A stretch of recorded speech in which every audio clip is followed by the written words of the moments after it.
Today is April 11th, 2023, and I am Jasmine Moore, the Collections Manager for Coquitlam Heritage.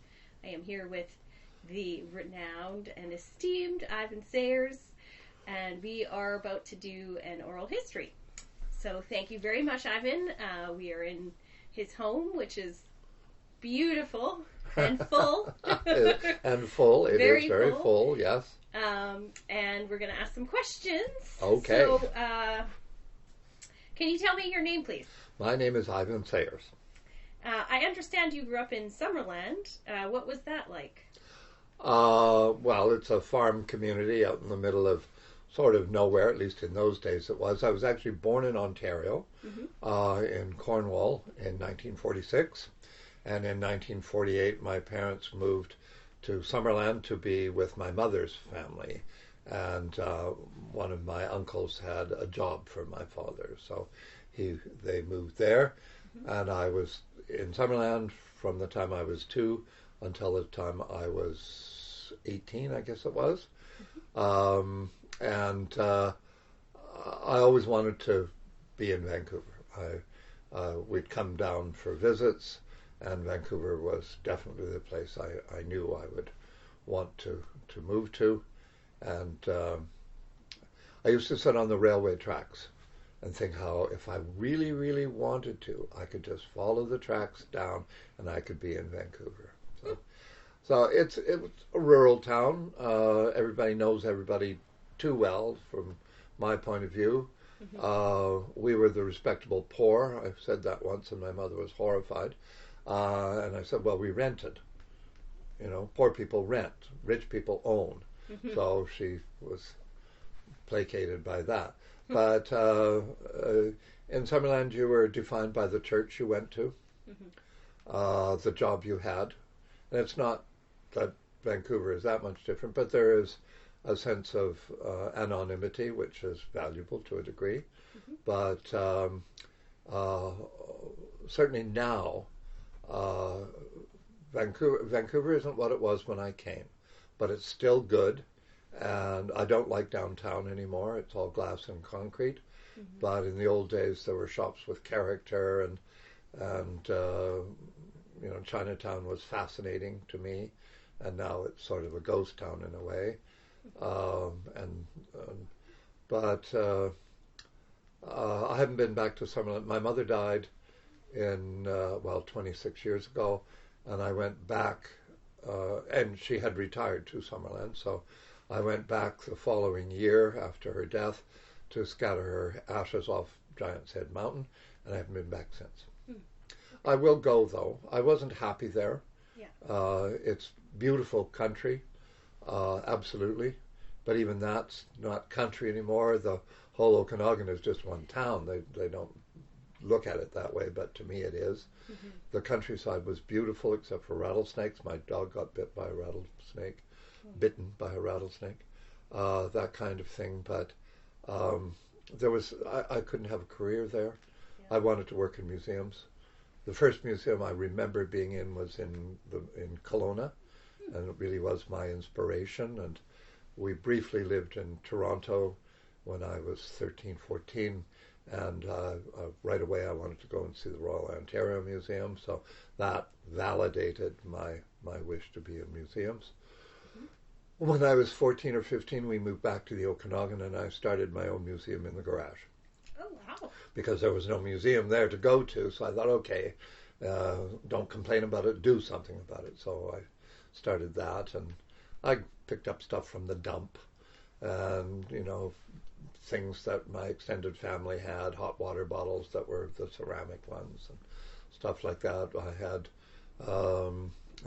blacksmith's tools, but then I started to collect clothing. When I was in my last 3 years of high school, I got involved with plays. My mother was the costumer for the local theater company, and both my parents liked to be in costume. They liked Halloween. They liked, they performed in the Gilbert and Sullivan operettas and so on.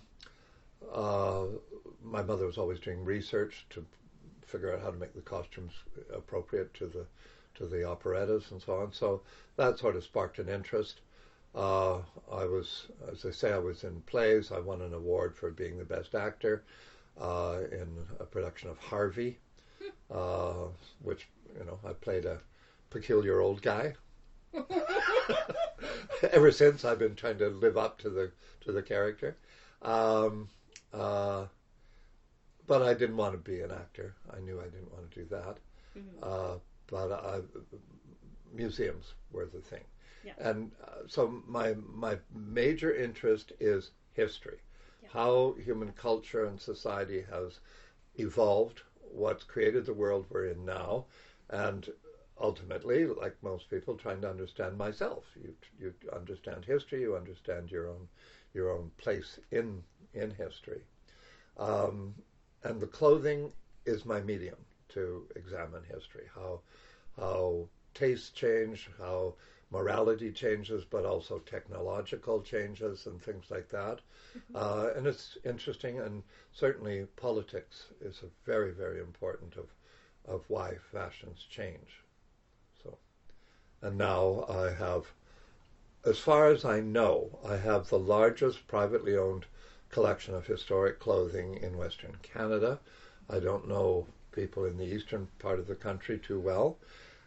I can't compete with public institutions. There are fabulous collections, especially at places like the ROM and at the McCord Museum in Montreal. Mm-hmm. But my own things, I collect men's, women's, and children's clothing, always the oldest I can get my hands on. Yeah. I am competitive and aggressive, but I'm not cutthroat. I've never had to be, and I've learned from other people how not to do it.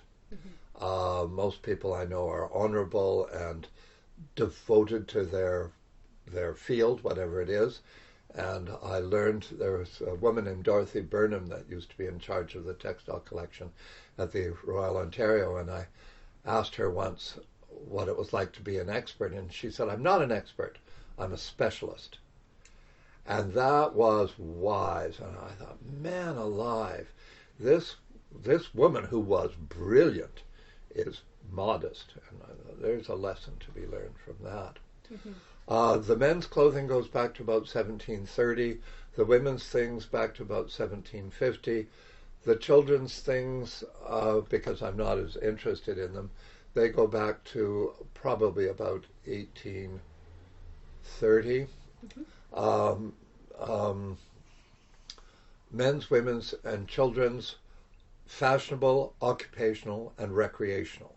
I don't collect militaria, and I don't collect sports clothing, or team clothing. Mm-hmm. The BC Sports Hall of Fame does that, and regional museums in this part of the world, they'll collect from their local teams, and so there's no point in duplicating what somebody else is doing. It's excuse me, it's a fool's game. Mm-hmm.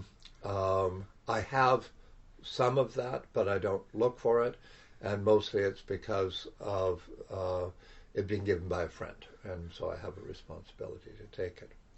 The oldest textiles I have are lace, and they go back a bit earlier. Last year, a friend died, and I went through her collection of lace bits. Her son allowed me to do that, and I found I think it's a man's shirt collar, which I think is about 1620. Plain muslin, but with reticella lace on it, which is an Italian technique.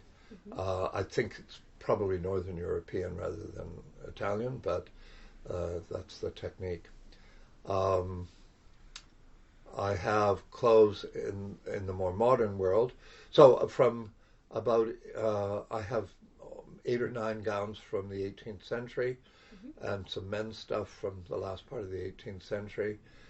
In the 19th century, I have I try to keep about 15 to 20 principal garments from each decade. I have quite a bit more from the 1870s and 80s for some reason, but the 1850s and the 1890s are a bit more Spartan. In the 20th century, I've got lots. Mm-hmm. And I have clothes by Worth, Dior, Chanel, Balenciaga, Jean Patou, Vionnet, Lanvin, Schiaparelli, almost all of the important European designers and a good many of the Canadian ones as well.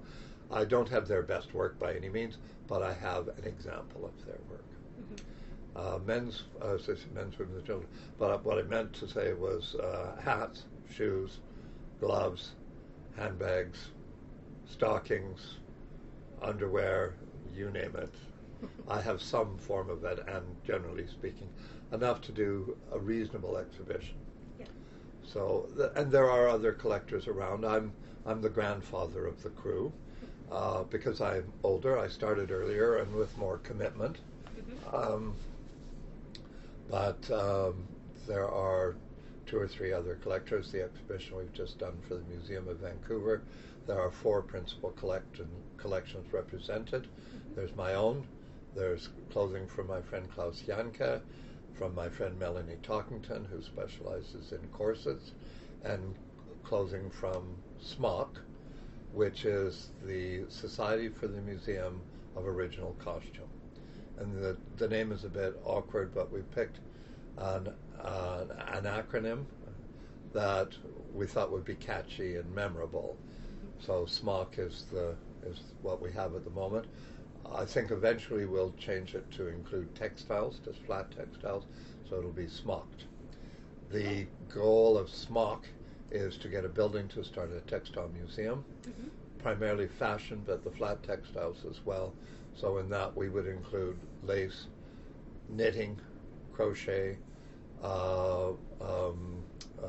quilting, fabric painting and dyeing, the batik world, which leads a lot into the ethnic traditions as well, especially if you're dealing with batiks. You're talking about South Asia and so on and so forth. SMOC was a good name for us because every culture has a shirt. Essentially, there's a shirt involved, and that's what a SMOC really is.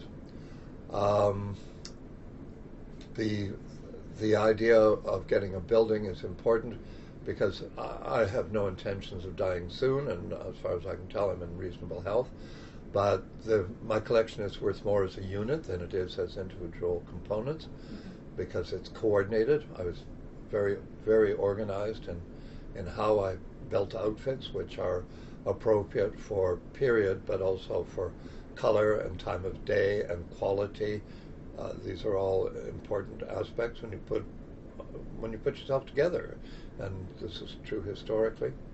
So when I'm ready to give up my stuff, I want it to be kept as a unit so that it's useful to the public and researchers and tourists and what have you. And the other people, excuse me, Klaus collects clothing made in Germany and Austria. He specializes because that's his ethnic background. By coincidence, what happened is it turned out that he was documenting the destruction of the Jewish garment industry under fascism. So his collection has a different depth to it. He has politics. Melanie has corsets and all sorts of other lingerie in her collection, so she has sex. The Costume Society has a large collection of post-World War II designer originals, Nina Ricci, Givenchy, Dior, Balenciaga, all of these mostly ready-to-wear rather than haute couture, but some haute couture. But they also have an enormous collection of infant and children's wear. So as each of us dies off, if there's a building, a home for all these things to go to, the collections will all integrate and become a major resource center, and that's what we want it to be. I do have some First Nations things. That to me, the really traditional stuff falls into the category of folk costume or traditional dress, and I've never gone after that. Primarily because I like the change that's involved with fashion, because it does have the influence of politics and wars and famine and economics and things like that. the real traditional stuff doesn't change as much. I said this once to a friend who was South Asian, and I said, well, I don't collect saris because they never change. Well, she lit into me, and she said, they change all the time. Oh. And then I thought about it, and she said, well, you go down to, on the south end of Maine, there used to be all these import shops, which I've now moved on, but she said what changed primarily was color combinations. Mm-hmm. And I thought, oh, you're right. And I remember at Frontier, there'd be a whole new window, and it would all be turquoise and purple. Mm-hmm. And then 6 months later, it would be lime green and fuchsia pink. Mm-hmm. And that was the latest trend. Mm-hmm. And then I started to see some of the magazines from India as well, or local even, but put out by the South Asian community. And then they're using all the traditional fabrics and the embroideries and whatnot, but they changed the cut. And some of it is adapting to European style fashionable change, but a lot of it is unique. Mm-hmm. So I stood corrected, and it was good. It was good. You learn something new all the time. Like I say, you're a specialist. You're not an expert. Mm-hmm. You don't want to know it all because that's boring. Mm-hmm. There's nothing left to learn. And that no reason to get up. No reason to look at a paper or listen to the news. It's terrible. Mm-hmm. Dead.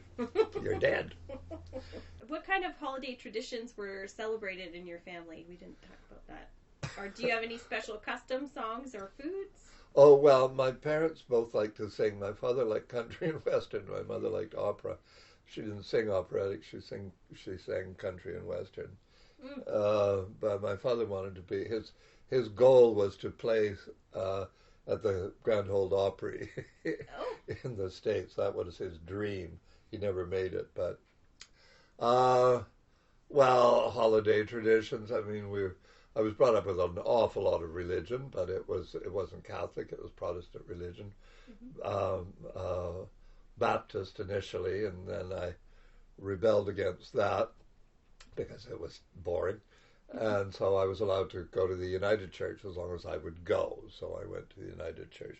Well, my friends from school were going to the United Church. Mm-hmm. Not on subject here, but my mother was very, very, very strict, very rigid, but she had a sense of humor, and she said, you know how you tell the difference between the Baptists and the United Church people? The Baptists wait till they get to the curb before they light their cigarettes.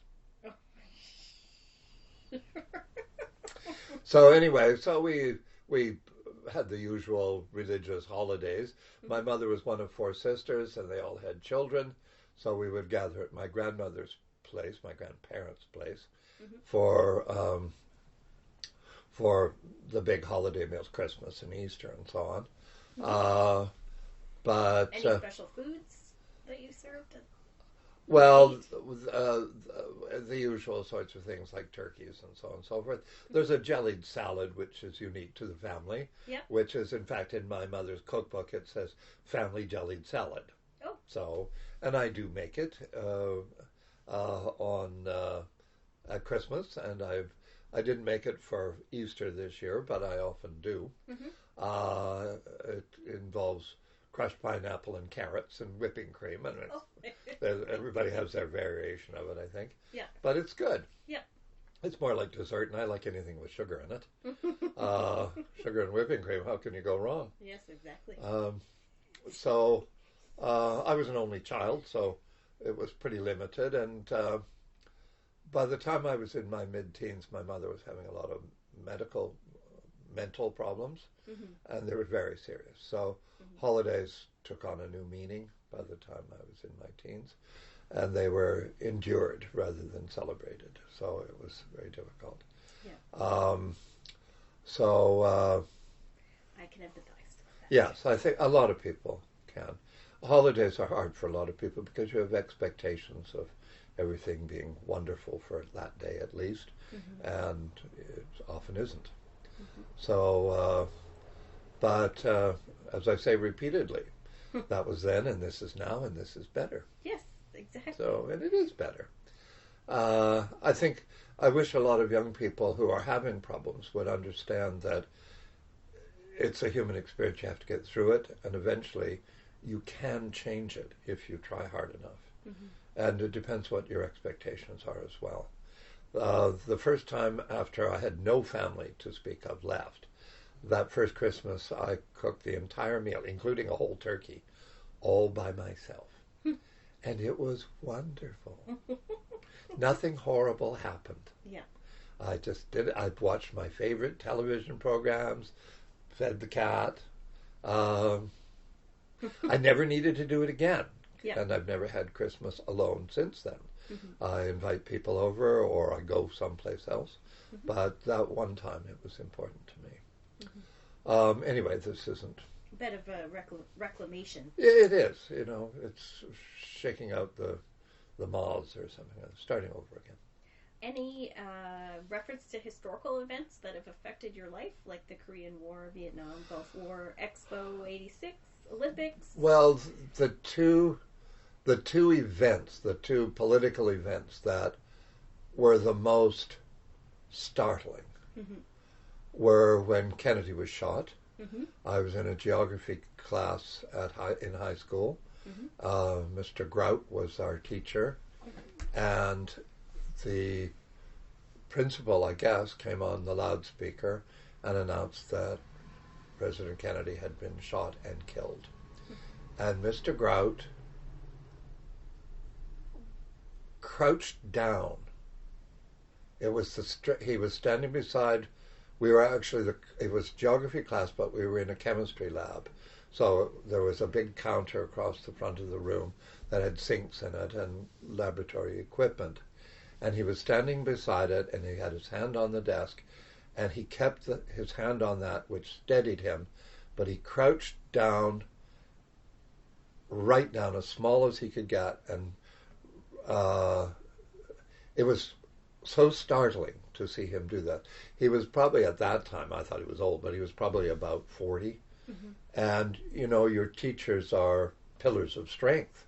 They're people you're supposed to respect and aspire to be like and so on. And he was a good teacher. He was a good fellow. But to see him just literally crush like that. Collapse. And we thought, we were all sent home immediately, and we were concerned that he'd been shot by communists, and the atomic war was going to start. We'd already had drills at school about hiding under your desk. And of course, Summerland was the prime target for an atomic bomb. There were days when, you hoped that it was going to happen. But so that was very, very shocking. So that one episode, because you really didn't know what was going to happen to the world. It's, Mr. Putin, what he's doing right now is also a worry. Mm-hmm. And the other thing that was the most shocking, and it didn't have the same effect on me, but was when Princess Diana was killed. I was home and I had the TV set on, and suddenly, boom. And you just couldn't believe it. You just couldn't believe it. This woman who had a rocky life, but it was charmed. Mm-hmm. She had more money than she could ever hope to spend. She was glamorous. She had married and separated from a man who was going to be a king. She had children. She a charmed life. She had a lover that you didn't want to think if it was him sexual or not, because she was a respectable woman and whatnot. But I hope it was. Good Lord, she was going to die. She might have had some fun in her life. Mm-hmm. And that was earth-shaking. It really was. And it's all people could think about and talk about for a good 10 days or so. So it was unsettling, putting it mildly. So those are the only two things. Mount St. Helens blowing up was an issue. It woke me up. Oh, really? I was living at Spanish Banks. Yep. And I woke up at 3 or 4, whatever it was, in the morning. I heard a bang. And I just turned on and went back to sleep. And then when I got up, I realized that that's what that had been. Wow. So, these are little high points, I suppose. Well, and that's good because most people talk about wars, so it's nice to have Yeah. something that's not Yeah. that. I remember the first time I got an 18th century dress, but that's professional. Oh, yes. Well, I think that's in there. What was the Yeah. first artifact you collected? Are there any special heirlooms, photos, or other memorabilia that have been passed down in your family? Not too much. Excuse me.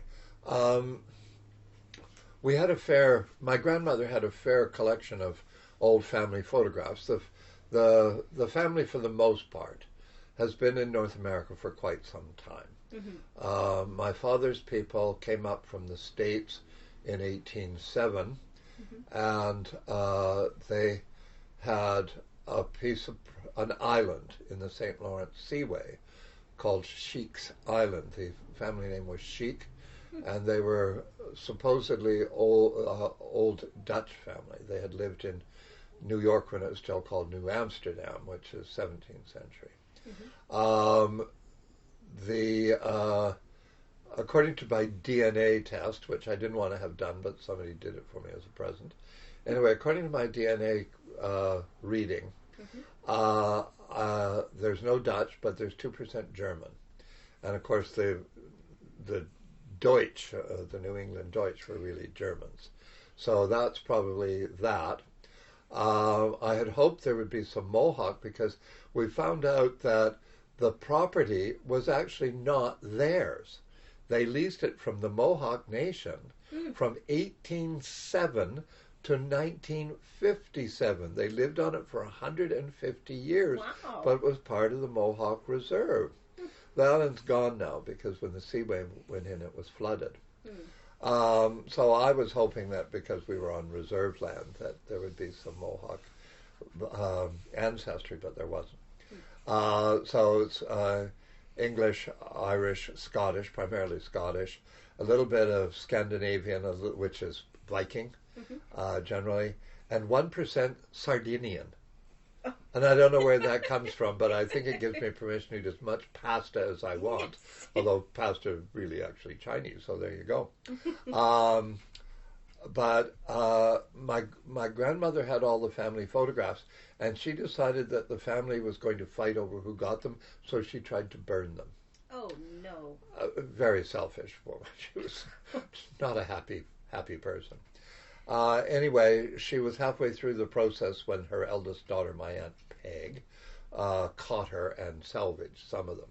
So I do have some of them. I have a fair number of my parents playing dress up. So there are those, but and I have the bowl and the basin and jug that they had on the farm in Saskatchewan, because they didn't have plumbing, of course. And it's plain white. It's the cheapest of the cheap.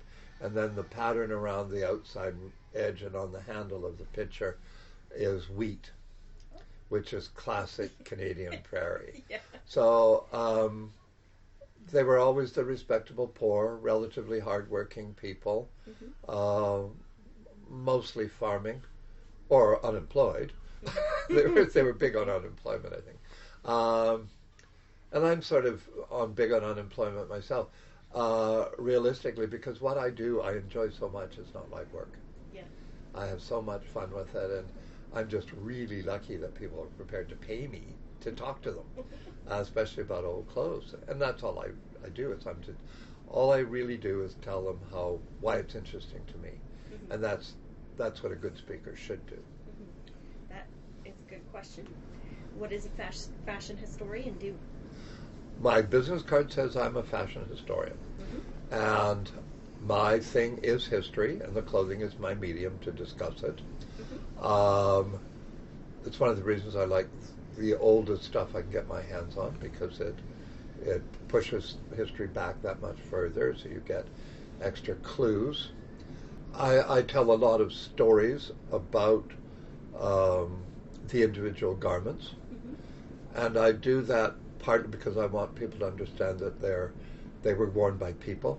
It's a human story, and the story is gossip, and I maintain completely that history is nothing but gossip. Fortunately, a lot of it's tragic gossip, especially wars and whatnot, who did what to whom, how often. And oftentimes wars are even fought over a misunderstanding or hurt feelings or ego. Who's more macho than whom, because wars have usually been initiated by men, and that's a sweeping generalization, and I know that's not always the case. So I talk about social change and how it affects costume and how clothing illustrates social change, technological change, when various machines are invented to speed up the production of clothing, which has an impact because then it makes it more accessible to the poor. And the distinction between clothing and fashion. Clothing is a necessity. Fashion is a luxury based on orchestrated change and novelty and competition, keeping up with your peers or trying to outshine people. Sexual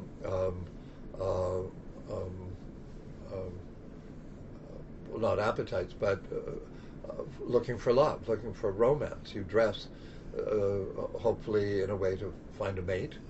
So you want to look glamorous, you want to look sexy, you want to look available, whatever. It's all code, and that's important, and fashion is code so often.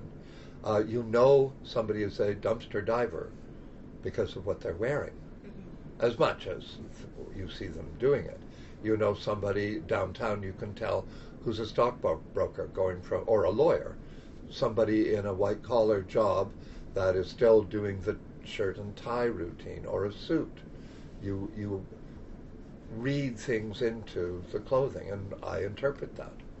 And it's interesting, and it's understood. People get it because they do it themselves. The person who protests and says, no, I'm not interested in fashion, is often the one who's the most committed. The tough guy isn't going to wear a pink tie. He's going to wear a torn T-shirt and a black leather jacket because that's how he wants you to think of him. He's a tough guy. And if he's dressed like something pretty, you're not going to show him the respect he thinks he's due. So, Good. It's fun. Can you tell me a bit about your educational background and what inspired you to want to become an archaeologist? Well, I graduated from high school in Summerland in 1965. I went to senior matric in Penticton because it was cheaper than going to university, and I lived in boarding houses for that year. My parents had become officers in the Salvation Army, which suited the needs of their day, and they became extremely committed to the Salvation Army and worked very hard and successfully. They had moved to the coast, and then they moved to the prairie, and my father did a lot of prison work. I did my senior matriculation in Penticton, and then I went down to UBC, and I graduated with a bachelor's degree in classical studies. I wanted to take Egyptian history and archaeology, but it wasn't offered. And a lot of the courses I did take were actually offered through religious studies, and they were based on Bible histories and other ancient religions and whatnot, which was excellent, especially for crossword puzzles. I'm very good at 4 and 5 letter names of books of the Bible. So, Genesis, Exodus, Leviticus, Numbers, Deuteronomy, Joshua, Judges, Ruth, and so on and so forth. But it was extremely good training because it was the basis of Western culture, certainly from a religious point of view, but also fine art and architecture. Churches were based on Greek temples. A lot of it's sort of obvious, you have a big room to worship whichever god you're with at that moment. So it was extremely useful to me. I've never regretted that kind of education. When I graduated, I realized that if I were going to have a career as an archaeologist, I had to get a doctorate, and I was sick of school. I was sick of being poor. I was working in a restaurant 3 days a week to put myself through school. I had some free time, but not a lot, and I wasn't a good student. I was brilliant, but a failure. No, I got through all right, but I was lazy. Excuse me. I didn't type. Still don't type. Still don't use a computer. And it got expensive. You had to have your papers typed, and I had to pay to have someone do that. So I decided I would take a break, and I didn't want to go back to school.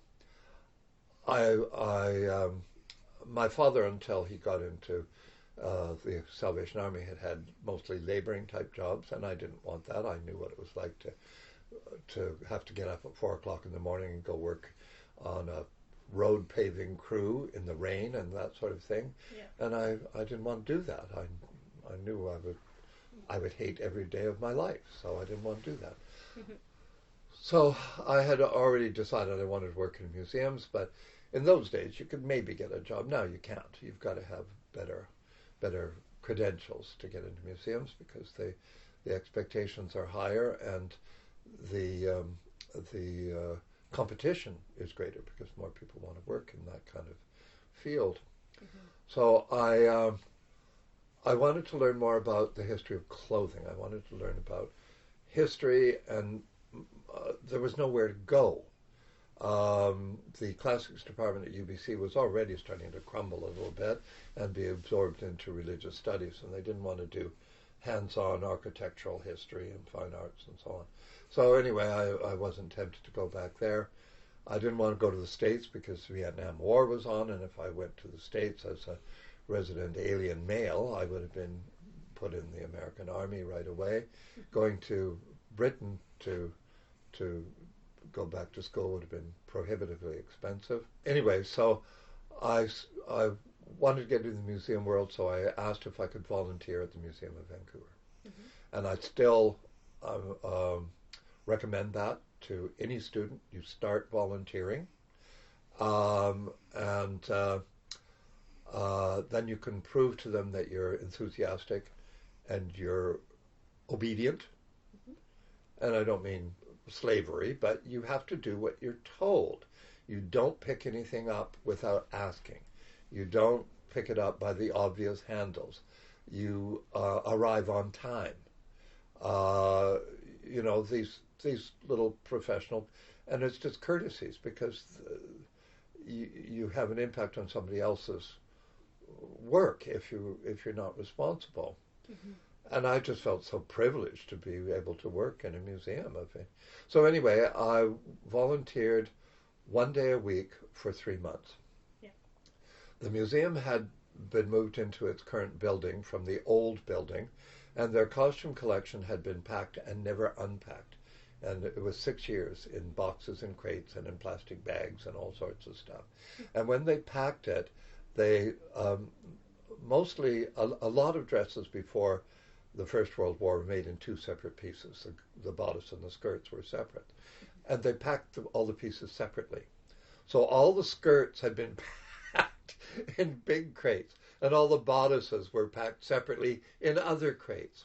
So it was agreed that I could unpack them and rematch the pieces. Since this is all about me and it's going to be cut down anyway, when I went to be interviewed to see if I could volunteer, and the guy who was interviewing me, he wasn't interested in old dresses at all. He just thought, oh, this guy is nuts. He was into tools and machines and stuff. It was okay, but he had to go through the motions, and he was a good guy. Anyway, he was eating an apple, and when you're being interviewed by somebody eating an apple, you're not too worried. No. Or you're worried completely, because this guy is not into this interview. Yeah. He's going to take you, or you're out. So there's no halfways. You don't have to worry too much.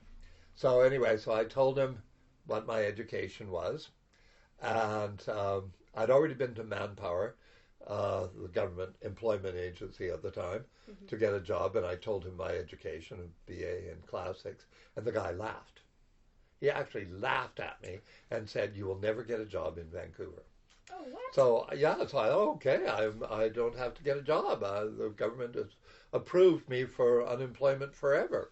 Anyway, so I was talking to this guy whose name I can't remember at the moment, but it comes back to me every so often. And so we had our chat, and I told him what little I knew about clothing.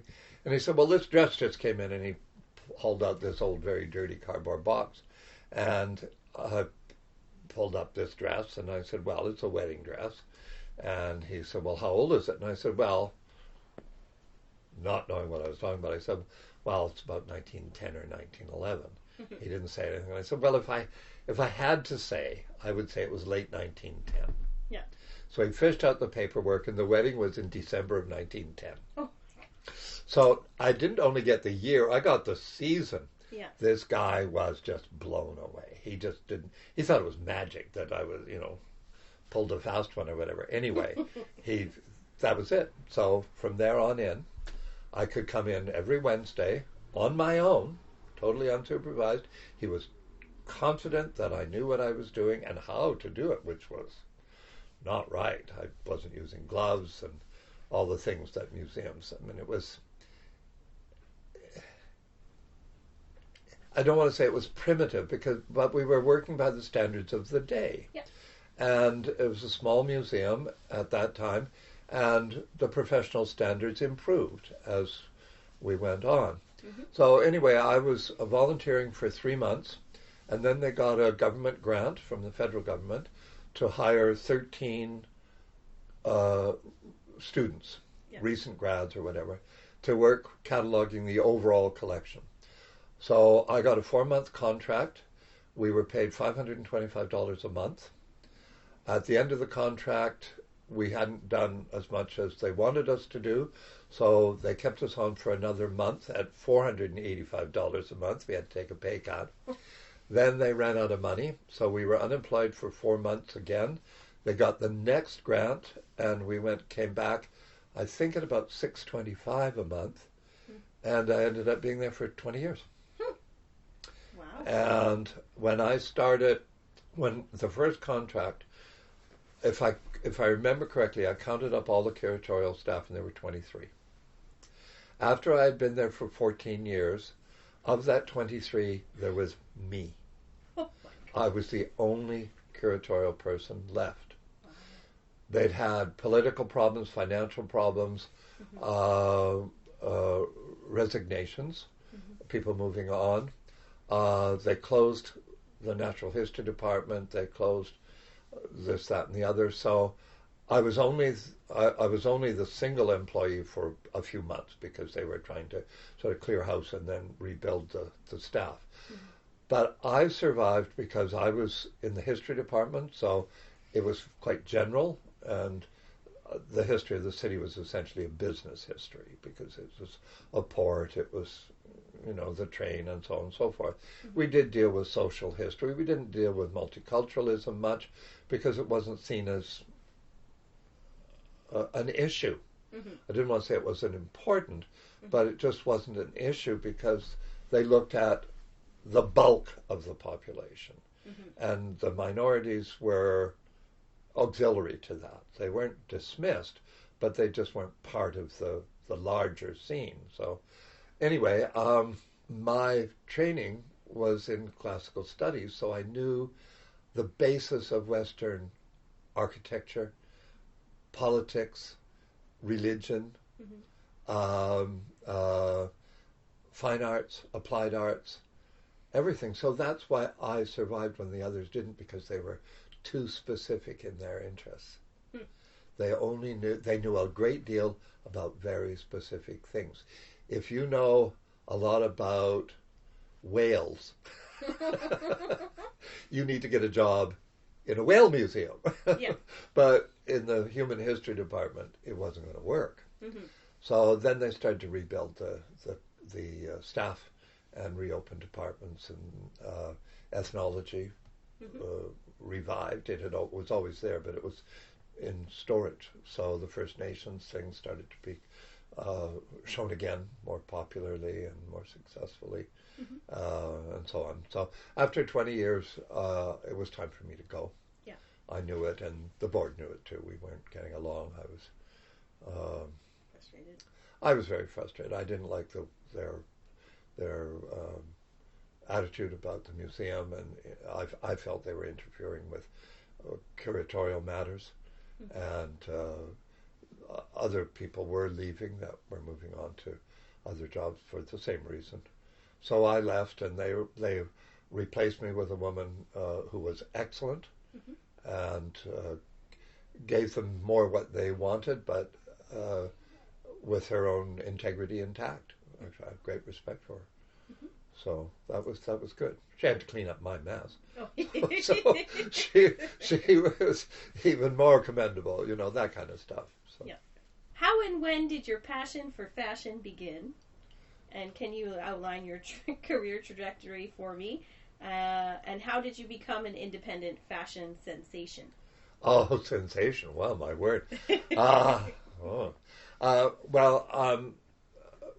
The first piece of vintage clothing I bought was was a black lace afternoon dress from the very early 30s that I bought at the Summerland Hospital Auxiliary thrift store for 5 cents. Okay. I still have it. It's upstairs. I bought it for Louise Wright, who was in a play I was in school, to wear as a little old lady who is in a wheelchair and is the victim of a home invasion. It was called The Necklace, I think, or The Diamond Necklace or something like that, and her character has a diamond necklace that the thieves are after. They know she has it. So they victimize her, and then she is saved at the end by the police department. And I think I was the cop, but I can't remember, to tell you the truth. And she's wearing the necklace. That's how she's hidden it under a scarf. Anyway, so that was the first thing I bought. And then I started to buy more things to wear in other plays myself. I was an insecure actor. I was good at it. My mother was my drama coach, and I had to go to acting classes and elocution lessons. That's why I speak so pompously, because I was beaten into it. But my mother was convinced that I was going to make my living by my brain and my speech rather than muscle. So anyway, when I came to Vancouver, I had a cardboard box of costumes and one suitcase of my own clothes, my own wardrobe. When I was here, I was exposed to a much broader range of thrift stores. So I started doing the thrift stores, and I did well in those days. My only competition were high school drama teachers, and they wanted things very specific to a play they were doing, and usually seasonally. At the end of each term, they would produce some sort of a play. And they never had any money. I didn't have any money either, but so I started to find things in thrift stores, and I was buying Victorian dresses for $1 a piece, and I still have most of them. But they were the basis of my collection. So gradually, all the time I was going to university, I was making money, because by the end of the 60s, I graduated in 69, so by 67, 68, the hippie things were going on. My competition at the thrift stores just went haywire, because everybody else was looking for vintage clothing because it was 100% cotton, or it was real silk, and it was glamorous, and it had character, and all the good things that hippies liked. So my competition increased, but by then I'd built contacts with the elderly ladies at the thrift stores, and they would save things for me. I was extremely charming, and I wasn't bad looking in my youth, so I used it. Sexist. But it was fun. We always had a good time. Ethel and the two women at the Sally Ann were my staunchest supporters. I told them we were going to start a museum one day, and I want to dedicate it to the two of them when the time comes. They got into trouble giving me such good bargains. Anyway, so I saved the best in the mediocrity. I sold off, and that helped me get through university. Mm-hmm. And that and working in a restaurant, and I was a good waiter. I made good money at it.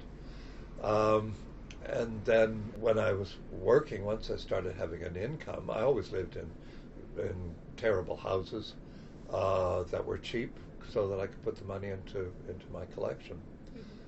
Ethel and Gwen, I knew it would come to me. Those were the two gals that got into trouble helping me. Um, anyway, so my collection always grew. I had to be very careful whenever I worked for a museum that I not be in competition with them. So certainly with the Museum of Vancouver, I had to declare anything that came my way, especially anything that I thought was of interest to local history. And so some of my better historical finds are at the museum now. So I understand that you have a personal connection to Riverview. Would you be comfortable talking about that with us? Yeah. People are weird about mental illness, and they should be. Even I halted there for a second to figure out which words to use. When I was about 14 or 15, we'd lived in Toronto for a year and a half. It was a long story that's not relevant. Anyway, so we moved back to the Okanagan, partly again because financially we thought it would be, my family thought it would be easier to be there. My father had hopes of getting a job with the municipality, which never materialized, and so on and so forth. My mother started to have a physical problem. Her neck was constantly painful and cramping, and so she developed a twist to her neck that was uncontrollable and very, very painful. The only time she had any relief from the pain is when she was sleeping. So she went to a doctor, and he couldn't help her. He prescribed sleeping pills and muscle relaxants and all this kind of stuff. And then he decided, because he couldn't help her, that it was psychosomatic. He was a GP. So he sent her to the only psychiatrist in the Okanagan at the time, who was a doctor in Kelowna. So we drove up there, and we pulled into the parking lot, and there was the sign that said Dr. So-and-so, psychiatrist. My father was not a sophisticated man, and he went ballistic. And as I quote, he said, this was before he got religion, he said, "No wife of mine's going to any goddamn shrink." And I was in the back seat of the car, and this was my rite of passage.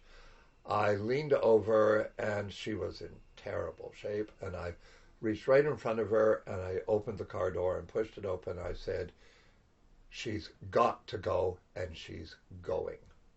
And my father backed off, and that was a shock to me. And I think he was so surprised that I stood up to him, for one thing. And also, he was a bully, and it was a bluff, and like most bullies, they back down. And the truth was, it was a terrible situation.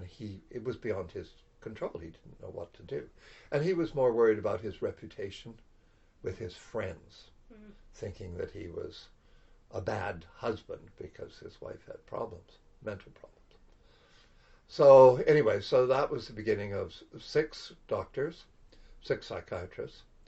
That doctor recommended more drugs. So within a few months, my mother was taking 22 tranquilizers and sleeping pills a day. And she was going to bed for 3 months at a time and just lie there and cry. It was terrible. So I learned to cook. I learned to keep house, which to this day I hate doing. Sincerely hate keeping house. I like to cook, mind you. I like to eat. It was very, very difficult. No matter what they did, the local doctors, nothing helped her. So she was signed in at Crease Clinic. It was voluntary. She wanted to go. She was prepared to have anything happen as long as it would try and deal with this issue. So she was in Crease Clinic with iron bars and all the appropriate things. I have at least 3 friends who I found out later on their mothers were there at the same time. We didn't know each other then, but three people I knew whose mothers were alumna of Crease Clinic.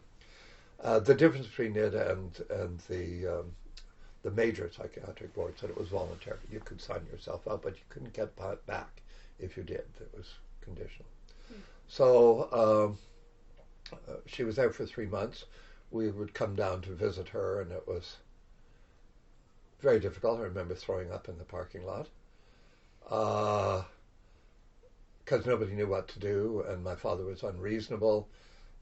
My mother's sisters were telling him what to do. They were telling me what to do. I was 15 years old. Nobody talked to me. They told me what to do, but nobody ever asked how I felt or what I was thinking or whatever. So it was very, very difficult. I still cannot watch any kind of suspense thriller that's based on mental illness, and it's not unreasonable. My mother was trying to commit suicide on a regular basis. And as I say, I think it's important for people to realize that things can be terrible and it'll get better. My parents, about this time, started to get religion. My mother didn't have any other resources, so she got religion. And maniacally so. I mean, she'd always been fairly religious anyway, but she got completely devoted to it. While she was in Crease, she had 10 electric shock treatments. They were already not there, but when she got out, they started to do surgeries because her head was turning this way and up, so she couldn't walk in public any longer without help because she'd run into things, run into people. She would pull her head back, and then it would swing back, so she had a tremor, what they thought was a tremor.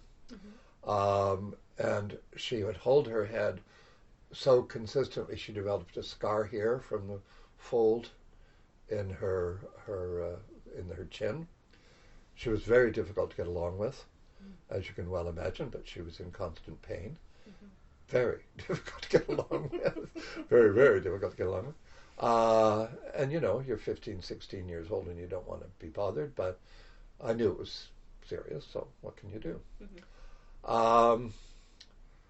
So she had 13 nerve separations here. She had spinal surgery. We never remembered what it was for, but the scar was there. She had a brain surgery. She had like a trypan type surgery in the top of her skull here. They had to take a piece of the bone out, for which she had to stay conscious. They inserted a tube with liquid, some freezing agent in it anyway, between the lobes of the brain. They were trying to freeze the center of the brain that was producing the cramps, and that didn't work either. Nothing worked. So anyway, then she just decided she was going to have to deal with it. So she committed to religion and helping people in worse shape than she was. She did a lot of work in the prairie with both my parents worked with a lot of First Nations people, not exclusively, but in the South my father was the chaplain at the penitentiary. They would go through the alleys in the winter on Welfare Wednesday to make sure that there was nobody passed out in the snow, that kind of stuff. So that's how they were working this out. Then my father got cancer. Before he was religious, he smoked. He used every tobacco product imaginable in great quantities. So he died of cancer at 53. Then my mother tried to continue to work as a bookkeeper for the Salvation Army. She didn't want to do missionary work any longer, but that didn't work out. So she retired at 60, I guess, and went back to Summerland because they'd traveled around with the Salvation Army. And both my parents had been with the Canadian Army during the Second World War, so she qualified for a widow's pension and a veteran's pension. So the Legion had a residence there that was like a motel. So my mother lived in one of the units there until she was about 65, I guess. Anyway, she was still dealing with this issue of her neck, and with no diagnosis, no properly.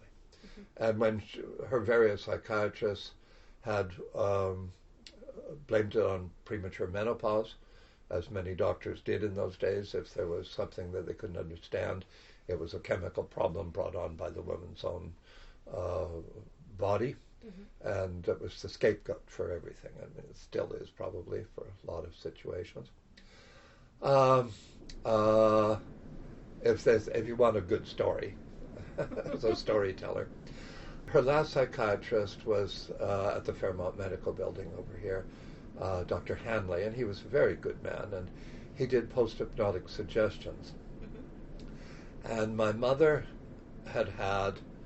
my mother one of her skills was painting. I have some of her paintings around, and she painted recreationally, and he thought, well, this would be something that would be a tool in trying to diagnose her medical problems. So he did post-hypnotic suggestion with her and told her that she should paint in the few days after one of their sessions. When my mother was a little girl, she'd had a pet bantam rooster. And she would always tell this and talk about this rooster that would lay in the crook of her arm and coo, or whatever roosters do, at her. Her mother was a very practical woman who had no sentiment in her, and she forced my mother to sell it to the neighbor. This was in the Depression, of course, so she sold it for 50 cents to the neighbor on the understanding they wouldn't kill it and eat it, which they promptly did. So my mother never really forgave her mother for that, and I can understand why. It was so petty. And to lie about it, that's the thing. If she'd been upfront, maybe it wouldn't have been the same impact. But anyway, so my mother was doing these post-hypnotic suggestion paintings, which were black with a rooster in flaming reds and yellows and just pinwheels. Oh. So the psychiatrist, and this is why I don't like horror movies, the psychiatrist read into this that my mother's subconscious feeling was that she wanted to punish her mother, punish her mother the same way that chickens are killed, by wringing their necks. And because she was a good Christian woman who was brought up to believe that thinking a sin was as evil as committing the sin, her subconscious mind was going to punish her by twisting her own head off.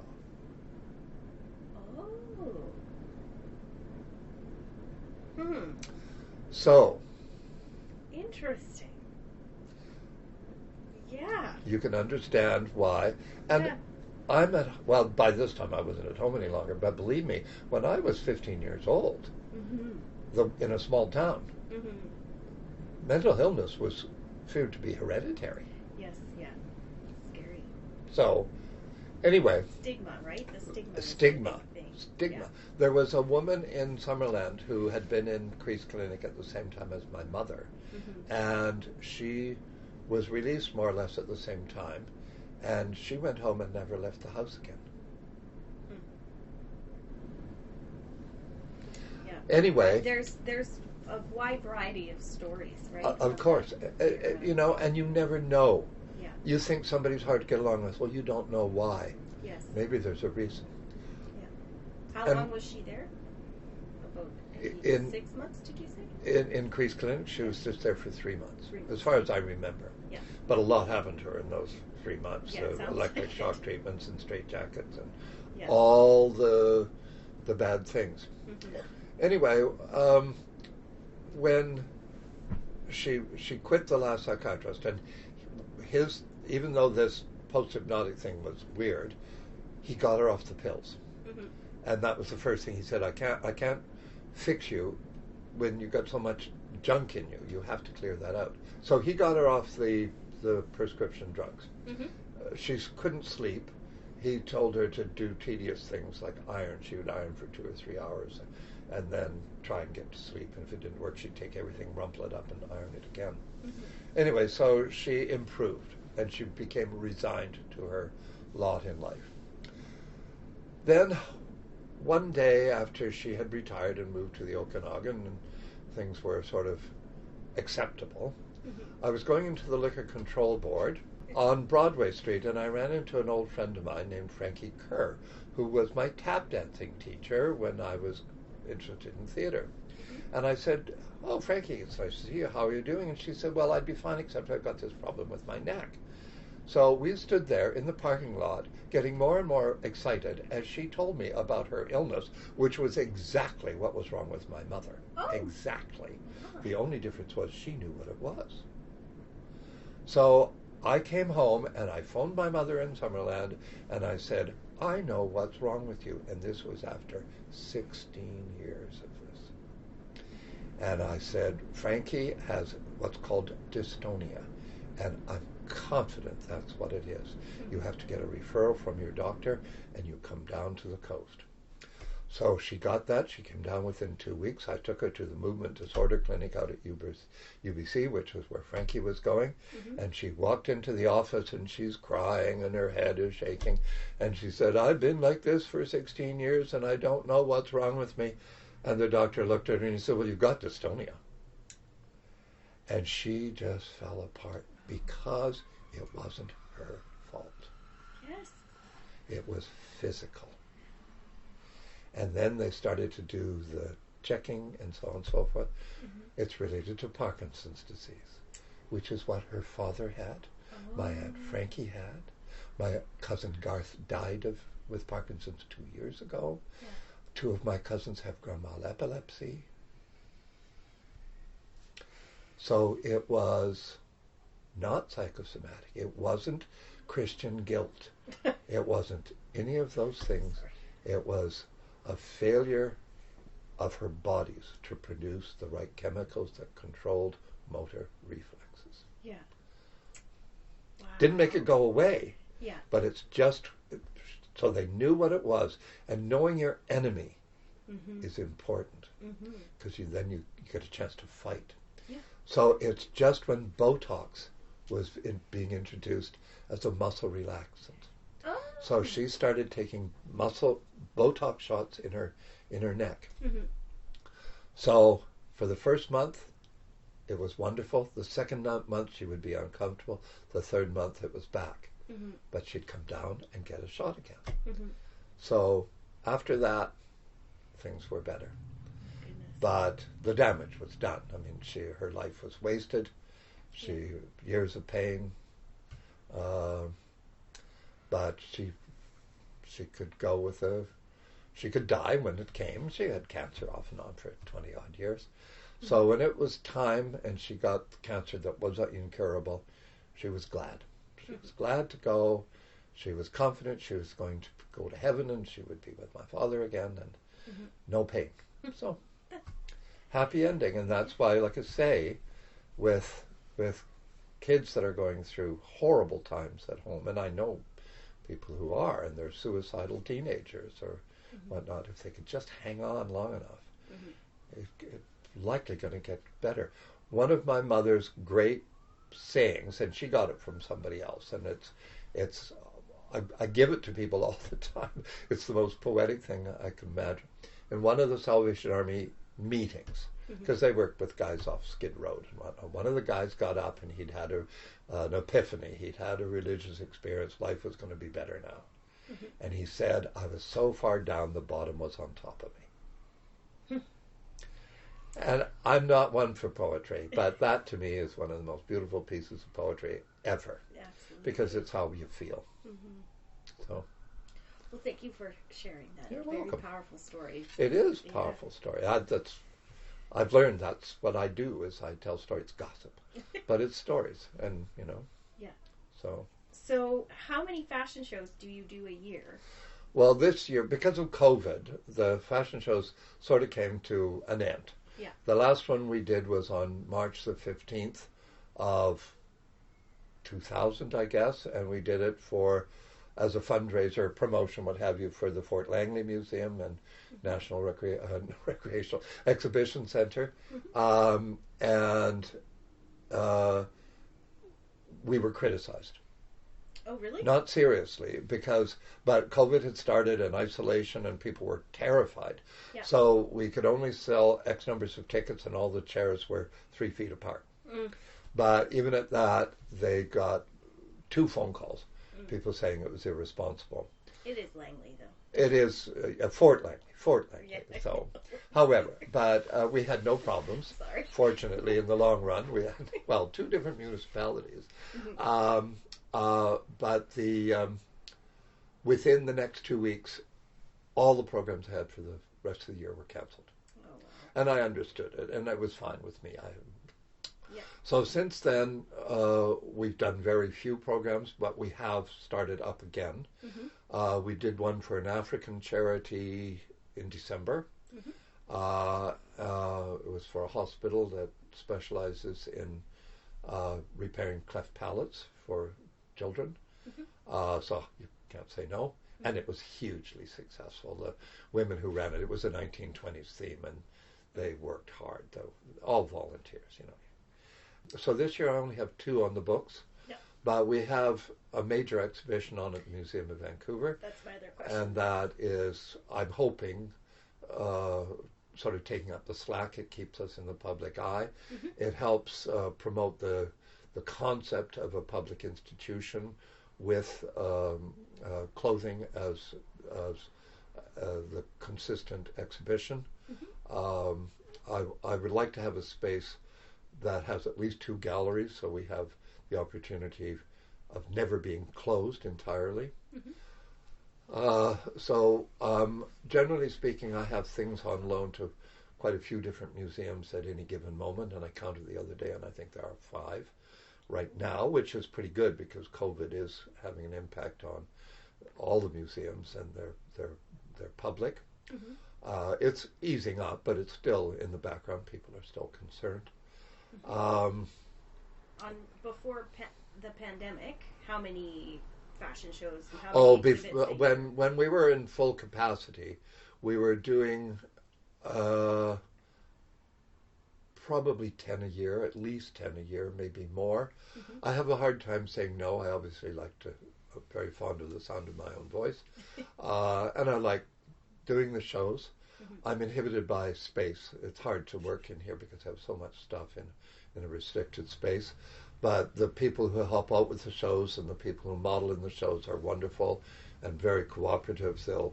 They'll do impossible things for me, like get up at 6 o'clock in the morning to get on a plane to go to Kelowna to do a fashion show for the University Women's Club, and then come back that night.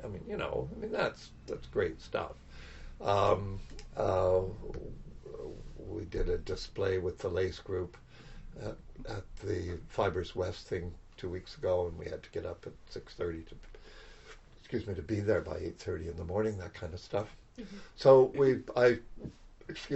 before the pandemic, I was doing maybe as many as 12 a year, but it's difficult because of the logistics. I am a guest lecturer at almost every one of the colleges or universities that has a fashion or theater program. I am a frequent guest speaker for the various crafts guilds or unions or groups. The embroiderers group is the next one, I think. But the spinners and the weavers, the lace makers, batik people, who I'll go anywhere they'll have me. I love my audiences, and it's not high-minded particularly. They pay me. Sometimes they don't, but it's rare. I've learned if you go for free, they don't show you any respect. So I make them pay. I make them get me a guaranteed parking spot and stuff like that.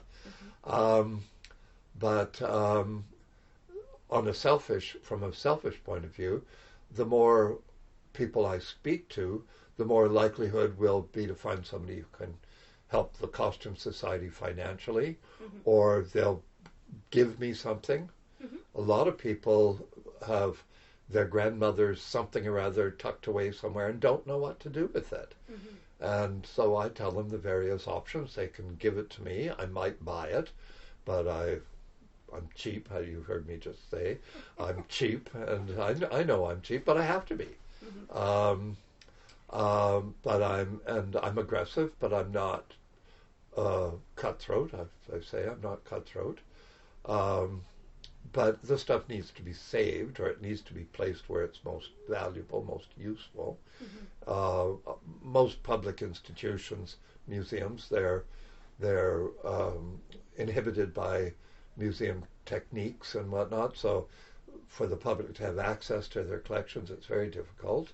Where I'm much more accessible, I can do a small display in a shopping center without too many problems if I want to. I say no if I feel that my stuff can't be in bright sunlight.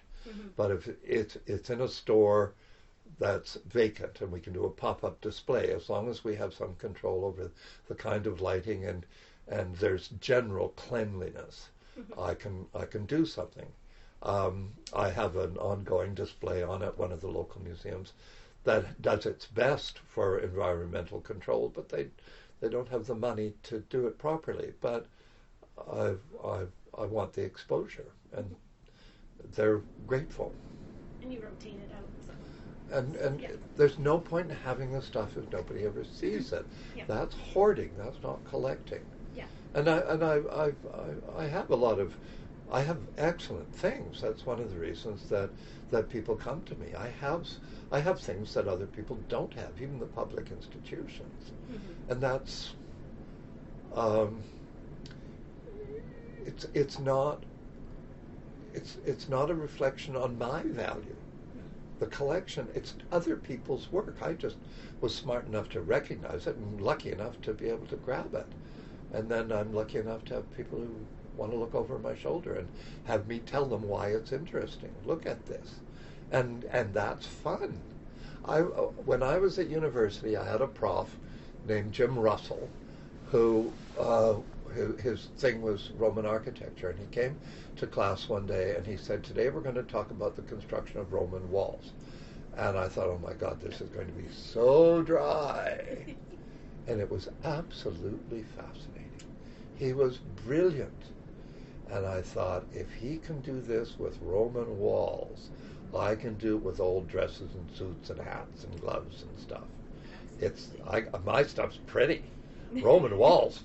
I mean, once the marble's up, but when they're old concrete bricks and whatnot, but no. And people like Victor Borga, how he could make classical music friendly. You didn't need to be inhibited because it was beautiful, and you were worried that your friends were going to think you were a sissy because you like Mozart. He could do it tongue in cheek, and there's all sorts of people that are role models that you learn about approach and a rapport with the audience. I love my audiences, and they love me back. I just know there are people that walk out in the middle of my programs, but not very often. Really? It happens. Well, the one time it happened, this guy, I was doing a talk on World War II fashion at the museum in North Vancouver, and it was a tiny little theater, and this guy came in, and he looked like a guy, He came in late, and he stayed only about 25 minutes, and then he left. Well, I thought, I'm glad he's gone. He was in the wrong place. All he's interested in is the next football game or what have you. Well, lo and behold, 2 weeks later, he phoned me. He was a cross-dresser.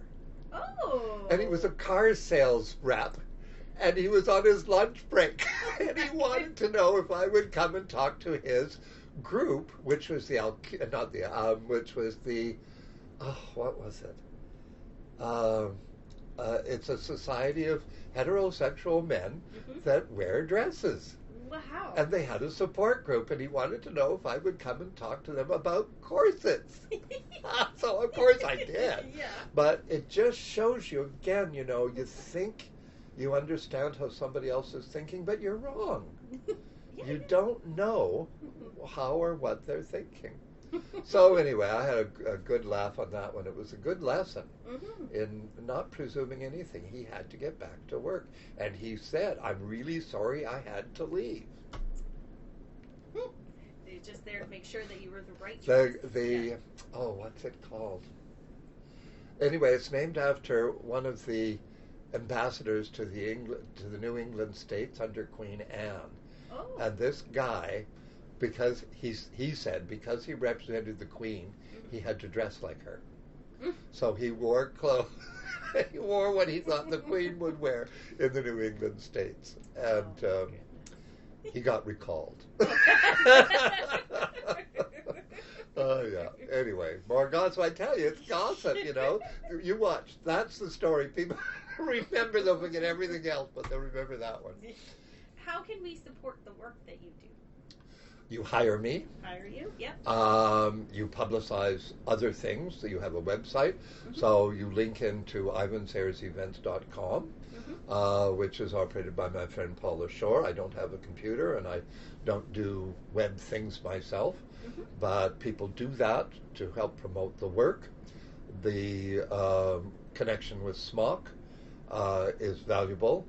SMOC, we started it in this living room in the 90s, and it was just a bunch of friends, and now we've graduated and we have people of great skill and experience. Not that we didn't, but we were mostly just a bunch of people who thought a museum would be a good thing.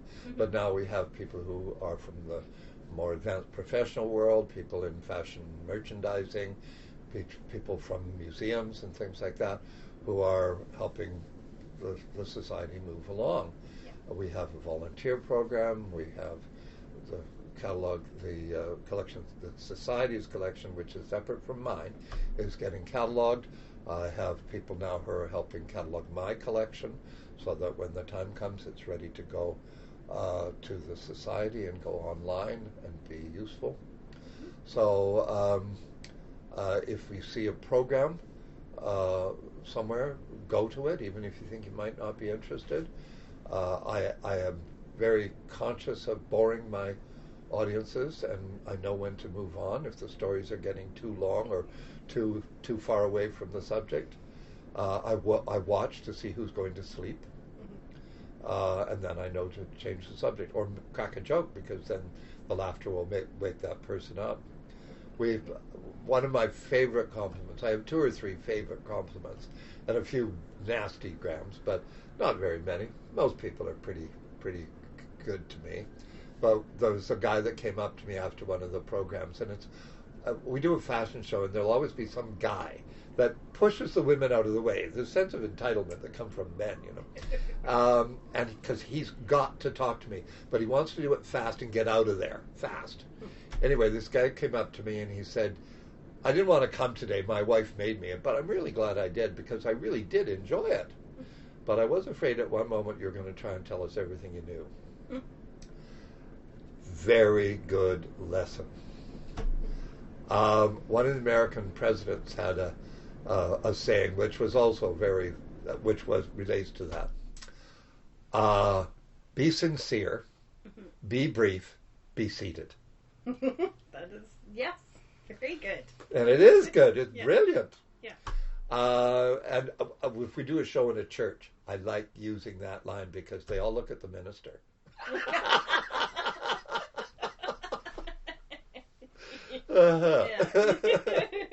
On that note, this is you're going to love this one. Uh-oh. Can you give me a quick summary of silhouettes over the 20th century? Okay. 30 seconds. Yeah. Okay. The angle of perception is an important part of silhouettes. Yeah. Look up the word silhouette. It's interesting history on its own. The angle of perception is how, if we're talking about women's clothing, how that woman is meant to be viewed. So in 1900, she's meant to be seen from the side, tiny waist, big round chest, complementary curve over her bustle pad, and the skirt trails away. So she's supposed to be shaped like the letter S. By 1910, the angle of perception changes by 90 degrees. You look at her directly from the front, and the emphasis is a high waistline, still a full chest, but a slender skirt and an enormous hat. The hat becomes the design feature, and a massive amount of hair, which I read as the introduction of the political changes, because now you notice the face. And so that's where you see character and intelligence, and these are women who don't have the vote and are campaigning for it. The First World War, the silhouette changes. Again, she's to be seen from the front or behind, which is a short A-line skirt, not slim, which means she can take a full stride. The skirt is short of the ground, so it saves fabric. There's a war on. And the big chest becomes more modest because it's about youthfulness. She should look like an adolescent because she is who the soldiers are fighting to protect. She is the vulnerable girlfriend at home because the hero is the young soldier. He's going to fight for his girlfriend, who he will want to marry and have children, and that's his future. In 1917, women in Canada could vote, provided they owned property in their own name. They were 35 years old, and Caucasian. And they had to have a male family member in the armed services overseas who could not vote because he was away. The next year they changed it so that she could vote in her own right, but she still had to be white, rich, and mature. So what happens is in the early 20s, and this is universal for the world of fashion, not just in Canada, but the body disappears entirely. Early 20s. By 1922-23, the figure is invisible because she now has a political voice. She's not using her figure for her value. It's boring, though, and she's looking for a husband, or at least some fun. So what happens is the skirts get shorter and shorter, and the display part becomes more important. There always has to be a balance between display and modesty. In the 20s, totally modest, because her body, she doesn't want to exploit her body. But she's looking for romance. The skirt shortens. You see her legs for the first time. Really see her legs. The body is invisible, though, still. You don't see the shape of her breasts or her waist or whatever. So this is still modest, which balances with this outrageous display of legs for the first time, and stockings which are transparent, because up until then they were opaque. So you saw the shape of the leg, but not the skin. Now you see the skin. As soon as the Depression starts, that understatement, that affectation is boring, so the figure comes back. So natural body, slim, small chest, small hips, but clear, and a tiny waistline. The hemlines get lower. So you see body now, but you don't see any skin. But it also means that dress can't be made out of the last one because there isn't enough fabric. So it forces merchandising. So it's planned obsolescence. It's perfectly reasonable. By the end of the 30s, the Second War starts, and she has to look young again because this is what the boys are fighting for. And this is also women in the wartime effort, as in both. The skirts are short to save fabric and A-line so that you can move in them freely. And she starts to have shoulder pads because then she's as strong as a man. And she takes on a lot of men's responsibilities. The 30s dresses clung to the body. The 40s ones stand free. As soon as when the war is over in 1945, nothing happens till 1947, and then suddenly, big burst of things, super traditionally feminine. Tiny waistline, Marilyn Monroe, big chest, big hips, skirts really long. Shoulders are still broad, but they slope because women are weak. But the broader the shoulder, the smaller the waistline looks. And a small waistline is more or less uniquely female. That's the stereotype. Anyway, men women. And also, women traditionally wore skirts, so if you make the skirt more conspicuous, she's more conspicuously female. Throughout the 50s, that over-exaggeration of womanliness gets sort of stale, and the cliche of macho man and objectified women loses its value to a degree, and pushes for youthfulness. So skirts get shorter again, and the hyperbole of Barbie, the Barbie doll. And that's when Marilyn Monroe is really at her height, and Elizabeth Taylor and so many of those Hollywood icons. And then everything gets blown to bits in the mid-60s with the image of Twiggy, because that's gone one step further in youthfulness. They've gone from womanly to girlish to little girl. And she's skinny, no figure to speak of, all legs. Modesty, display, and the skirts get shorter and shorter and shorter. I forget what Ann Landers, it was either Ann Landers or her sister that said, somebody asked her about the length of what the proper length for a miniskirt should be. And she said, short enough to show you're a woman and long enough to show you're a lady. Which was kind of clever. And then hippie comes again, and womanliness becomes an issue again. No bras. You were the natural figure. A-line skirts, natural fabrics, no girdles, no corsets or anything. And hair. Men get to have hair too. Some men. And then by the end of the 70s, they're floundering around for a new look, and Princess Diana comes on the scene. And she is her own woman, eventually. They put her in puffy, floaty, stupid things to begin with. Yeah. And then when she grows up and starts to take control, the designers offer her things which take advantage of her body type, which was slim-hipped and broad-shouldered. And that falls in with all of that modern woman physique, health, everything kind of technique or aesthetic that comes into fashion by the end of the century. Good. Excellent. Thank you. I've thought about that before. I know. Got it worked out. That's a little bit sort of the elaborate one, but yeah. What is your favorite fashion style and or time period? Or do you have? Okay, my favorite look. It depends on. People ask me about my favorite time period, and I generally, my flippant remark is that I like it all because there are successes and failures in every aesthetic. Yeah. In the 19th century, I like the middle part of the 1870s. Excuse me, because the clothes are so fancy and over the top. If once you get too close to the end of the 70s, the skirts get too tight and you can't walk in them.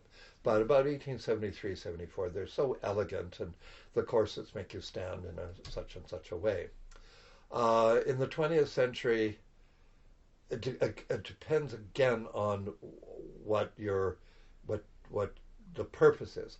The early Edwardian stuff, the things around 1900 to about 1905, I think are truly the most beautiful. But they're also very objectifying. Women can't really function in them. Being an ornamental object is fine unless it's the only thing you aspire to, in which case you've got to question your motivations. I think probably the best compromise is the mid part of the 1930s. If I have a woman who wants to model for me and I can't find the right thing, either because she's too tall or too short or too big or too small or whatever, the two periods of the 20th century that look good on most women are the early 20s baggy stuff and World War II. Absolutely. If they are the easiest time periods to make someone look good in. The first one, the early 20s, is probably because they are loose, and that's the secret. If they fit tightly, they look terrible. But if they're loose, there's something appealing because you have to pay attention. If you're a guy checking out women, you got to pay attention because there's no indications there. They're so loose and baggy, and that becomes sort of part of the game. There's an appeal in that. In the 40s, because of padded shoulders, if you're trying to do something to make the figure look great, you just add bigger pads, and the designs were really clever. Considering they were working with as little fabric as possible because of the war, the design feature is definitely the shoulder pads, and it works. Yeah. Well, and it creates a smaller waist. Absolutely, it creates the illusion of a perfect figure. Yeah. So, do you have a favorite designer? in the 20th century, again, it depends on what you want. I think Christian Dior was probably the designer who liked women the most. He wanted women to be beautiful. And there's nothing wrong with being beautiful, but you can't be all package and no present. And that's one of our little quips, but the most sophisticated designer was Madeleine Vionnet.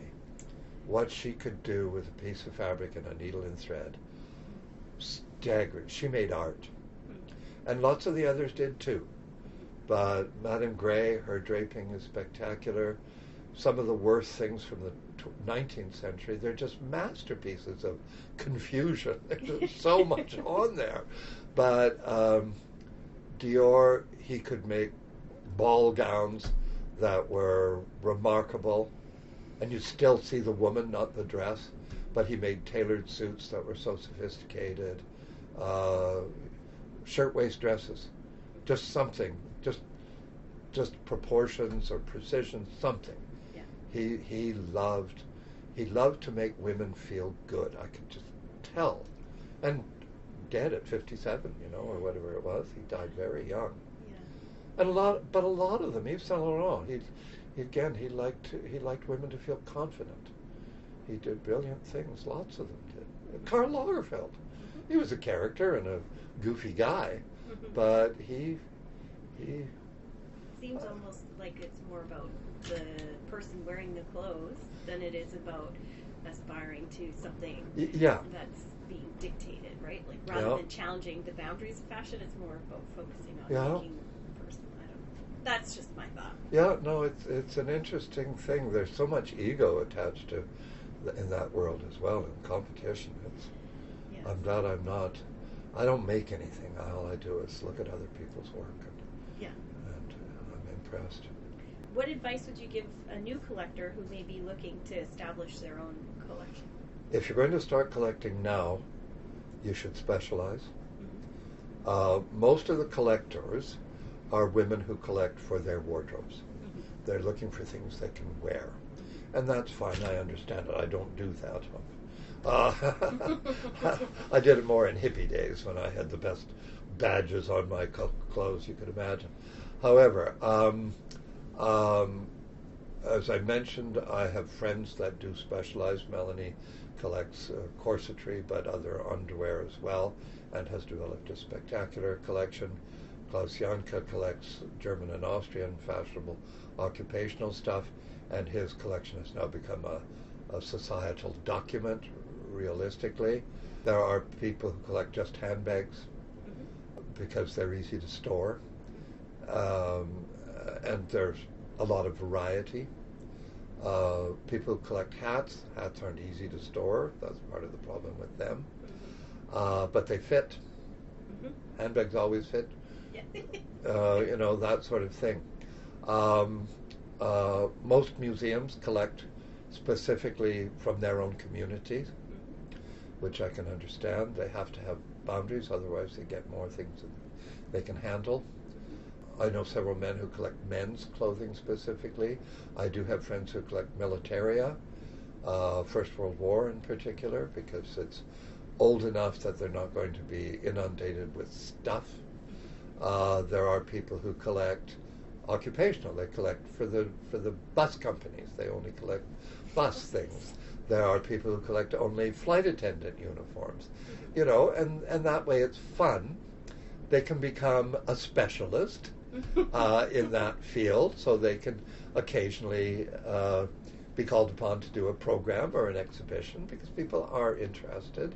But, you know, and there are people who collect just hat pins. It's not enough for me. If I were going to start over again, I would collect lace, which sounds a bit weird because it's sort of delicate and frilly and girly stuff. But there's a lot more to it than that. The mechanics of it is fascinating. The hardware, the history, political history. It was a huge business and quite cutthroat in its day. Smuggling was rampant, and all sorts of local laws. English during the Napoleonic Wars, to where continental lace was illegal, that sort of thing. And yet they did it because that made it that much more appealing. And the mechanics are staggering. I don't want to make it. The Lace Club insisted that I wanted them to show me what they were doing, but they insisted that I try. So I made a snake. I'm from the Okanagan. I made a rattlesnake. It wasn't very sophisticated, but you know, I said it's a rattlesnake, and they went, "Oh yeah, so it is." You know, with a little bit of help, they can see it. Yeah. So I have it somewhere around here. But specializing is the way. Finding what appeals to you is the challenge. Certainly, I've encouraged people like Klaus, because his background is German, so he decided to collect German stuff. If you're Italian, collect Italian stuff. I have a Chinese friend who wouldn't collect Qipao or Cheongsams, and I said, "Do you have any?" And she said, "Well, no." And I said, "Well, why not?" And she said, "Well, I'm Chinese. They're not interesting to me." And I said, "Well, that's a shame because," and so a year later, she started to collect them, and now she has real beauties that she's truly proud of, and she should be. It's a really interesting history, the whole history of the Chinese dress, because they were originally worn by men, and there were scholars' gowns. That's what a male student wore to class. Yeah. So in 1910, when women in China were allowed to go to universities, they wore them in drab gray, shapeless bodies. But then they started to have them reinterpreted in colors and in damasks and brocades and whatnot, and then they developed into a dress with a figure in it, and now they're one of the great classics in the history of fashion. I have my mother's Cheongsam that she bought in Chinatown, we think in 1957, before her illness happened. It was her best dress for years. She'd wear it to, my father would play in a dance band on New Year's Eve, and she'd have to sit there all night because he didn't like her dancing with other guys. So she'd sit with the wives of the band, and she liked the Cheongsam because she had red hair with a little bit of help from chemistry, and it was dark green with butterflies in colors, and from here, totally covered up. She was very modest. She was a good Christian woman, and she wanted to be dressed appropriately, so it was her cocktail dress. But so and very rich, like fabrics. Beautiful too, right? fabrics, yeah, for sure. So I used it in an exhibition we did of Vancouver in the 1950s at the Hastings Sawmill Store Museum last year. Oh, lovely. Well, I knew where she bought it. Well, not which store, but I knew she bought it in Chinatown. I had a photograph of her wearing it in 1958 or 59. So, yeah. So specialized. You have to specialize. Is there an elusive piece of fashion history that you just have to have? Is there something that... There's a style of hat from the 1860s called a wide awake, which I do not have. Oh. So obviously I have that answer ready and waiting as well. And you can contact us at the museum. That's what I'm saying. We will put you in touch with Ivan if needed. Well, there was a woman that lived in Coquitlam who had one. Yeah. She had a doll collection, and she had one of her dolls. Oh. And then she moved out to Abbotsford, Mm-hmm. and I lost contact with her. And I know the doll collection was sold and broken up, so I don't know what happened to the hat. Oh. But it's not the end of the world. I got lots of stuff, and you do want to have the grail. You want to have the thing that you don't have to keep yourself motivated. Yeah. And I have wonderful things I never thought would come my way. Mm-hmm. We shouldn't talk money so much, but I have 5 bicycling costumes, women's bicycling costumes, Mm-hmm. from between 1896 or thereabouts and 1918. There was a linen coat, a woman's linen coat, sold at an auction sale in London 3 or 4 weeks ago, which they claimed to be part of a bicycling costume. But that's what we call creative curatorship. Mm-hmm. There was no proof. Mm-hmm. It was linen, and likely it was for a sports thing of some kind, but it could be just for walking or hiking as well, because they should have had a skirt that was divided to accommodate a bicycle, or breeches. Mm-hmm. My oldest one is in sort of a dark red corduroy. Mm-hmm. It's the jacket bodice, the skirt, and the breeches to match, and I have the boots, and I have the hat for it. Anyway, the jacket sold by itself. The estimate was 250 to 300 pounds, and it sold for 18,000 pounds. Wow. And it's nuts. That is. It's not worth it. That is crazy. There's something wrong. Yeah. Anyway, it translated into some staggering amount in Canadian money, $35,000. Yeah, something like that. And it means 2 people with more money than brains, excuse my prejudice, were bidding on it, and they bid it up to that high. Oh. So I think there must have been a personal vendetta or competition or something going on, because that's wasteful. Yeah, yeah. So Wow. But the seller must have been quite. I would hope so. Yeah. Happy. Yeah. But so there are things that I don't have that I'd like to have, but there are many things that I thought I would never see that I do have. I have a bloomer costume that's probably a sports outfit, realistically, from the 1860s.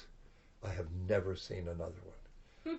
Never. I've seen the odd photograph of something they call a bloomer costume, but it's actually a swimming costume. And this is green wool with orange braid work on it. I got it in California, and she said it was a bathing suit from 1917, and it's not. It's a sports costume or a bloomer costume from about 1863, and if it's for swimming, it's never been wet, because all the sizing is still in the lining materials. And it also has long sleeves, and generally speaking, a swimming costume or a sports costume will have sleeves that just come to the bicep. So I bought it as fast as I could get my wallet out, I'll tell you. And she's telling me all this history, and I'm going, oh, really? Oh, yeah. Well, I've got a friend. I have a lady friend that would really like this. You should see me going through customs with all these dresses. Oh, God. How would you describe your personal style? As conservative as possible.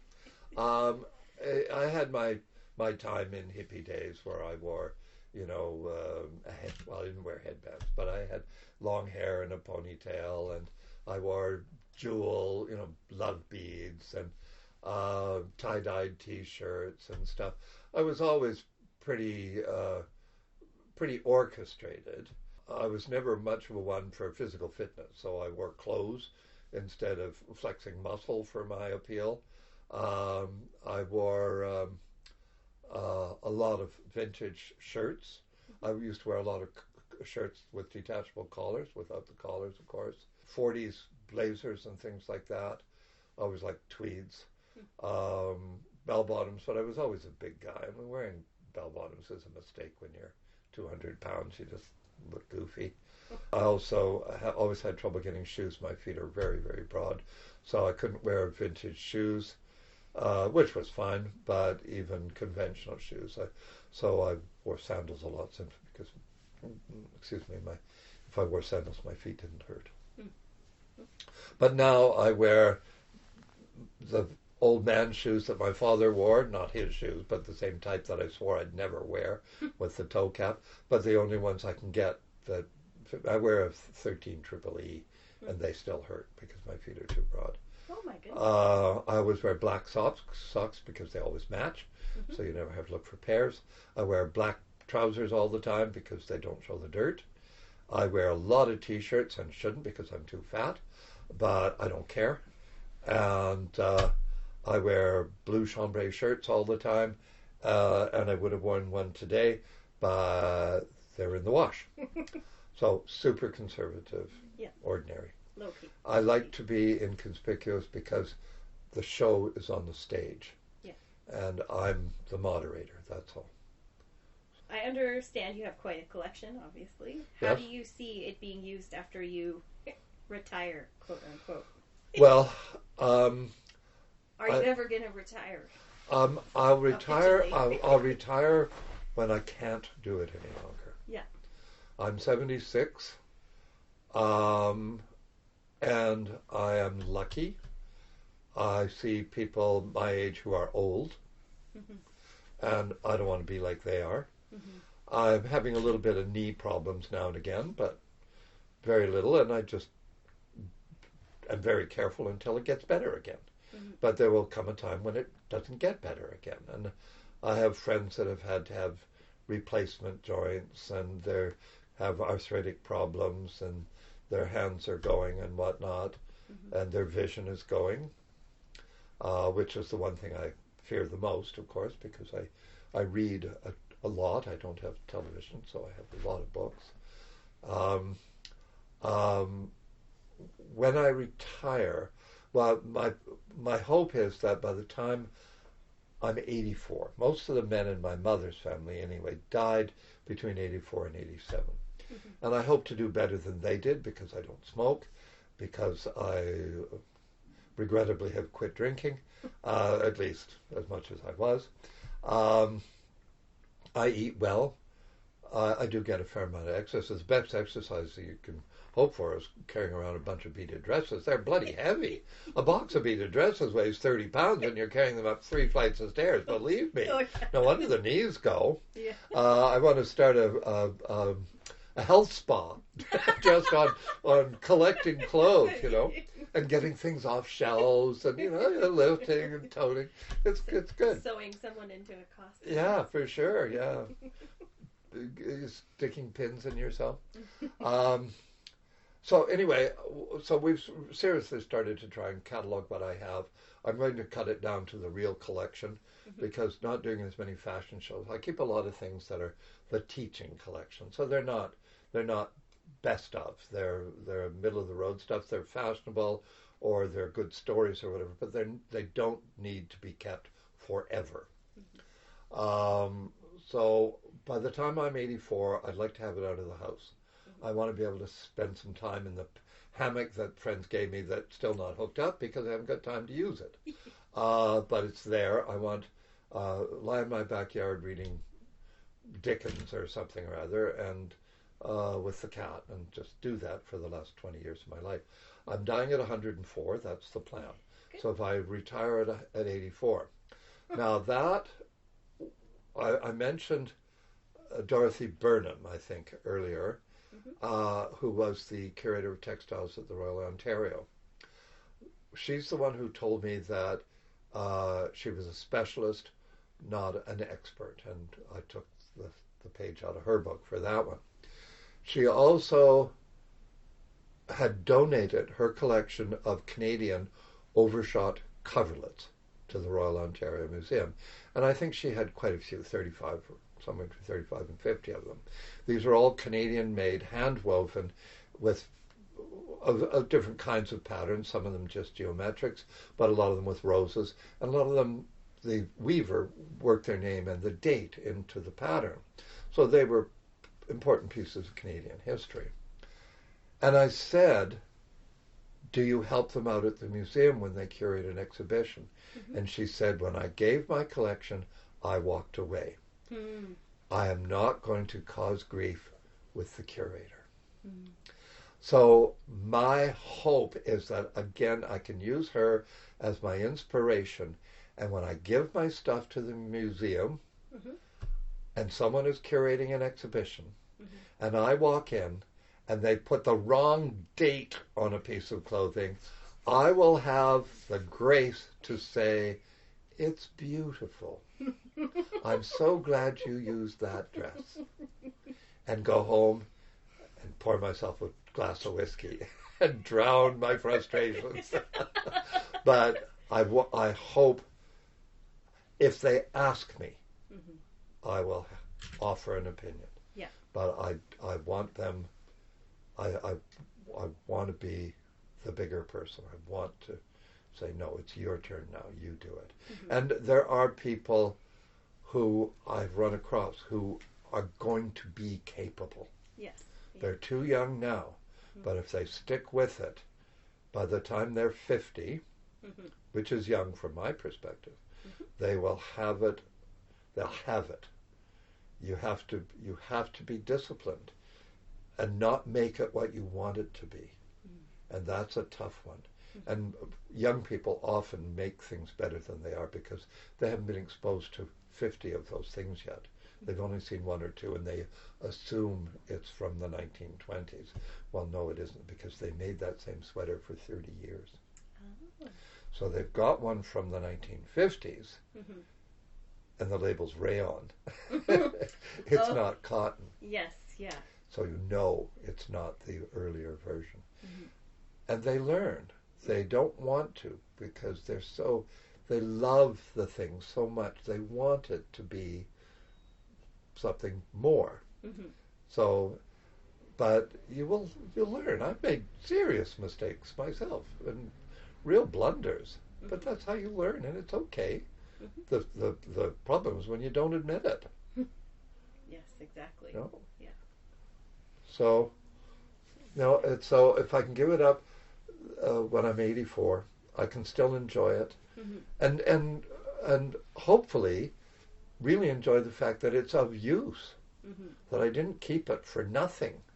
That other people are going. I want the theater people to go and do drawings, and this exhibition we've got on right now, we've asked, and other exhibitions we've done at this museum, but other large museums as well. Mm-hmm. Can you please put benches in?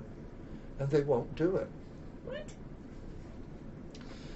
You need, if there's a student in particular, but anybody, an artist or whatever, Mm-hmm. if they're in that gallery and they see a piece of clothing that inspires them, or they want to take the concept home and redo it in their own way, that's what current fashion is. You can be inspired by other things. You don't want to make a copy, but you need to be able to sit down and hold your paper steady. There should be a bench, even if it's somebody who wants to go and sit there, some old person who goes and looks at a dress and goes, I remember my mother had a dress like that, or, when I went to my first party, I had a dress just like that.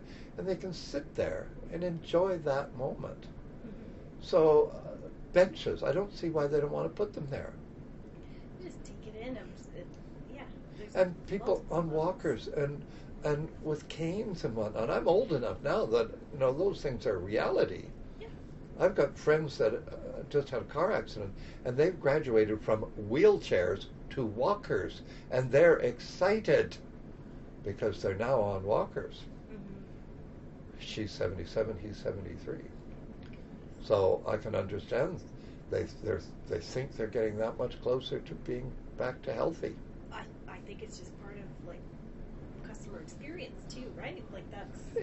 Especially when you're paying money to get into a gallery, you want to be able to get your money's worth. Yeah. And this exhibition, excuse me, this exhibition is a pretty big space, and they've broken it up to make it into a long meandering progression. It's a history. Mm-hmm. So by the time you're out of there, you've done a fair amount of walking, and if you're taking a bus, it takes you 2.5, 3 blocks to walk from from Cornwall to the museum, and then you walk there, and with no place to sit down. You can sit in the lobby, Yeah, but that's not good enough. You're No, sitting there with nothing to do. museum fatigue, right? Yeah. You need a place to sit. So, Well, I'll send them an email. okay, you do that. What do you think needs to happen in order to establish a museum of fashion in Vancouver? Big donor? Yeah, the Costume Society's been working on this for a long time, and we've gone to Vancouver City Government, and they were not interested in helping us. We've gone to other municipalities who have come up with some pretty good ideas, but access was a problem. The kind of facilities that they could offer us were a problem. Burnaby was the most appealing. They really bent over backwards to try and help us, but we couldn't take the building they offered because its location wasn't near bus routes, and it was going to need a fair amount of maintenance. And they offered to put some money into it, but maintaining it after the fact was going to be a bit chancy as to who would be responsible and so on. We've tried to link it up with some of the cultural institutions. We were going to rent space from one of the groups that rents a very large storage facility to help them defray the cost of their rent. And every time we turned around, the rent went up a lot. So we realized that we were being seen as a cash cow. The rent went from $1,000 a month to $3,000 a month very quickly because they figured we had money. I think that was the logic. Anyway, so we've tried some granting authorities, but most of the cultural groups that give money, they can't give us the kind of money we need. Yeah. We've tried several of the universities, and Coquitlam was the most promising concept, but when they got the money from Chip Wilson, who was extremely generous to them, their focus changed to sportswear and mass production, factory wear and whatnot. That was one of the conditions, my sense is anyway, that it was one of the conditions of his gift, which was $8 million. So it was real money, serious money. But they felt they had to meet him halfway and try and provide the kind of training for the world that he's from, and that's not unreasonable. So the prospect of a museum and they only wanted high fashion too, so it wasn't about social history, which is what I love, and so much more, and the clothing of the poor. The poor have their place, and that's, as I say, I always wanted to be sort of an anthropological examination of clothing. So all social levels, all the genders and variations, the code associated with clothing. What does it mean? So what our most recent hope was that somehow the dominoing effect, I'd like to be in the Vancouver Art Gallery, but they've always been quite reluctant about clothing as art. It's seen as trivial, and they're starting to realize that clothing and fashion in particular, and sculptural fashion, are being considered as the possibilities of fine art and interpretive of society and things like that. So we've done that a little bit about that in this exhibition. So my fantasy was the art gallery would get its new building. And now there's chat about them moving into the Nordstrom's building, which is huge, and a nice big box. Yeah. And it's not a piece of artwork, but the artwork should be in the building, not the building. If the building can be art too, that's a bonus. But let's see what they can do with a cube. If they're artists, maybe that's the principal challenge, to prove that they can make that into art. Anyway, my fantasy is the art gallery moves into its new home, wherever that would be. The Museum of Vancouver moves out of the current building, which is where the planetarium is, into the old courthouse building because it looks like a traditional kind of museum.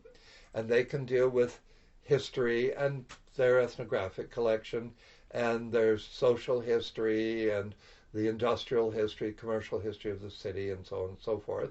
Super accessible. And they give us, the Costume Society, the responsibility of maintaining one wing, one floor, the top floor of one wing. So it puts us off in a corner.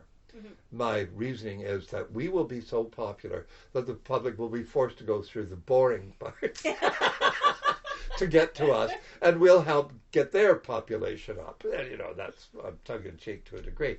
But we'll be off in a corner and do our own thing, and I think that would be reasonable. Then the museum building is given to the First Nations people. They paint the dome to look like a Haida hat, or whichever one of the nations they want to salute, and there's the most parallel to. And then the new First Nations development high towers that are going on the south end of the park there. Oh, yeah. Their corporation, because they've incorporated, I think, and I'm sure they're using outside contractors and whatnot, they take the old museum building on as their cultural center and exhibition space. Everybody wins. The planetarium might not go for this because they're in the dome, but they're sort of a sacred institution in its way. I think they might. And maybe they could work in unison with the First Nations groups anyway, because they could have programs periodically about the First Nations and how they looked at the sky. Absolutely. And shamanism and all the hierarchy of animal totems and whatnot. So broaden what they and I tell everybody this is because my secret motivation, if we can get into the old courthouse building, I can get a parking spot in downtown Vancouver for free. And that's what it's really all about. Well, it's so central. Absolutely. For the museum to Absolutely. be there, And I don't want it underground. I want my parking spot right out front with a sign that says reserved. Ivan's car goes here. And everyone will be jealous. Yes. Oh, God. Okay, I'm sorry it's taking so long. You knew. I did know. It's not your fault, it's mine. Let's see what I told you. You should have brought lunch. Okay, this is an important question. What's the difference between glamour and elegance? Okay, well, you asked me what the difference between glamour and elegance is. This is sort of based on when I went to see Taya Bentley. Mrs. Bentley is 105 as of last month. And as far as I know, she's still doing all right. I talk to a mutual friend periodically. Anyway, Mrs. Bentley offered us some clothing many, many years ago now, when she was a mere gal of 75. And it is hard to imagine that's 30 years ago. Anyway, she said, you should really be talking to my sister-in-law. She's the one who had the really good wardrobe. Mrs. Bentley had beautiful things, but her sister-in-law was much more sociable and went to things more. And I said, was she stylish? And Mrs. Bentley thought about it for a moment, and she said, well, no, she wasn't stylish, she was elegant. And so this is where glamour comes in too. But she interpreted stylish to mean trendy. And of course, these women were from Vienna. They had great deals of money, and they had taste, and real taste. So they wore spectacular jewelry on simple dresses. So, and she was quite right, and it was a lesson to me. So elegance is preferable to stylish. Glamour is another category again. glamour is just a bit theatrical. And again, it's more closely related to stylish than it is to elegance. If you look glamour up in the dictionary, the word glamour means the confusion that goes on in your mind when you see something that which is so remarkable you can't quite grasp it. That momentary fogginess, that's what glamour means. And I've had the glamorous experience seeing a car that was so magnificent. The first time I saw a 1936 Jaguar Roadster, oh my God, I couldn't believe this car. The headlights looked like they were this big, and they probably were, actually. That's what glamour means. And of course, elegance is refined. It's remarkable, but it's not so remarkable that you don't notice the woman or the man, for that matter. Mm-hmm. That's different. Cary Grant was an elegant man, and he was working class British. Mm-hmm. He started his career as an acrobat in a circus. Mm-hmm. So, and he became the most sophisticated man in Hollywood movies. Mm-hmm. So that kind of thing. So you can earn it. I was going to say you can train yourself, but training is earning. You earn it. Mm-hmm. Also, I like glamour because glamour is spelt differently than glamorous. Yeah. Glamorous, you lose the U in it. So that's kind of neat. I like the fact that it changes its spelling. Mm-hmm. So. What are some of your top tips for people who thrift for their clothes? For wardrobe, if you're thrifting for your own wardrobe, be patient. Yep. Don't buy something just because it's there and it's cheap. Mm-hmm. Don't buy something you're going to change the size of because you're not going to do it. Mm-hmm. You might if you sew, but most people can't be bothered. I know people who throw their clothes away when they lose a button on a shirt. It's nonsense. Mm-hmm. Buy classics. Always buy classics.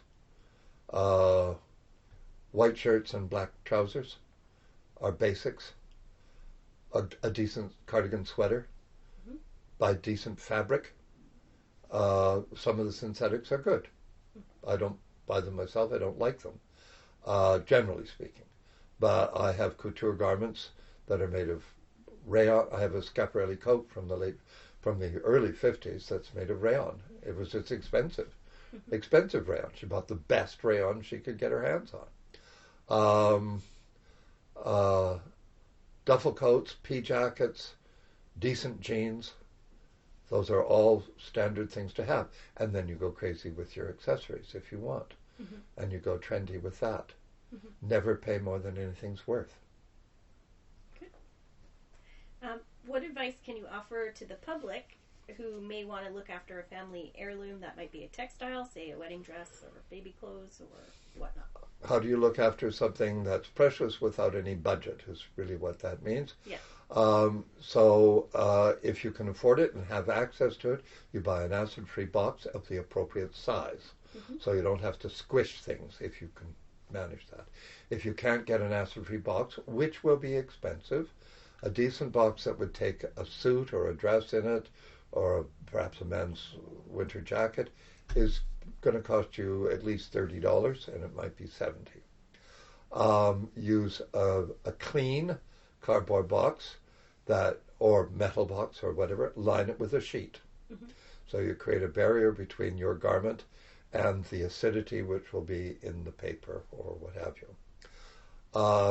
And wrap it up in that. Make sure it's clean. If it's not clean, you have a bit of a problem. We can get back to that in a minute, but make sure it's clean. I use pheromone moth traps for moths in the air, mm-hmm. which are effective. I do think mothballs are good deterrent, but they are carcinogenic, and if you're going to store a garment with mothballs in it, make sure it's not in a house, part of the house that you frequent. Mothballs, I am told, as they dissipate, the fumes sink. So it's better to keep it in a basement than it is in the attic. However, in a basement, you might have to deal with humidity and mold. Mm-hmm. And humidity also will attract silverfish. I haven't found a good cure for silverfish. I asked at the hardware store the other day, and they couldn't. I was buying pheromone moth traps. Um, do not seal something airtight. If you are concerned about moths or silverfish and have the opportunity, you should wrap your object in plastic and seal it, in this instance, airtight, and put it in the freezer. Ideally, the freezer should go down to at least 40 below zero in order to kill any moths or eggs and stuff like that. But the truth is most household freezers won't do that. They'll go to about 20 below. You can try, if it's really important to you, you break the cycle. So you freeze it for 2 or 3 weeks or months, take it out until it thaws out, and leave it out for a couple of weeks, put it back in the freezer again for 2 or 3 months. Take it out again. Just leave it out long enough so that if there is a moth egg in there, it will incubate, and then you get it before it matures and can lay another egg. So you can do it that way, if you remember. You can wash things with soaps. The recommended soap is Orvis Paste, which is an animal shampoo, so it's acid balanced, so it shouldn't harm your garment and it shouldn't harm your hands. But if it's fine for white cottons like baby dresses and things like that, but anything with color, anything that's wool, or anything for that matter that's rayon, you have to be very careful. Some of the old rayons, I remember washing a black rayon dress from the 30s that by the time it came out of the water, it would have fit a doll. It shrank to nothing. I was dumbfounded. So don't do that. Dry cleaning is always dicey. You can phone the BC Dry Cleaners Association and see if they have a service they recommend. Generally, we go to Fletcher's Dry Cleaners on the corner of Broadway and Arbutus. They use some sort of chemical process from Europe, which is not carcinogenic, won't pollute the environment, and dissipates properly. So you don't have that chemical smell in your garments afterwards. It is expensive. You need to talk to the manager, not the person on the front desk, unless that person is the manager, and tell them what it is you have and why it's important to you, and scare them. And if they're scared enough, they will refuse to do it. Or if they still want the business, they will tell you what they can do and what the limitations are. And if it goes wrong, what you can expect. Yeah. And that's just being a good customer and a good professional on everybody's part. That's what you want, maturity. So, good. And the general rule, when in doubt, do without. Don't do anything to it. You can shake it out if it's strong enough. You can vacuum it if you have a vacuum with a adjustable suction on it. But just wrap it up as clean as possible in a piece of cotton or linen. Old bed sheets and pillowcases are perfect, and put it in a box and store it in a shelf somewhere where it's going to be clean and dry.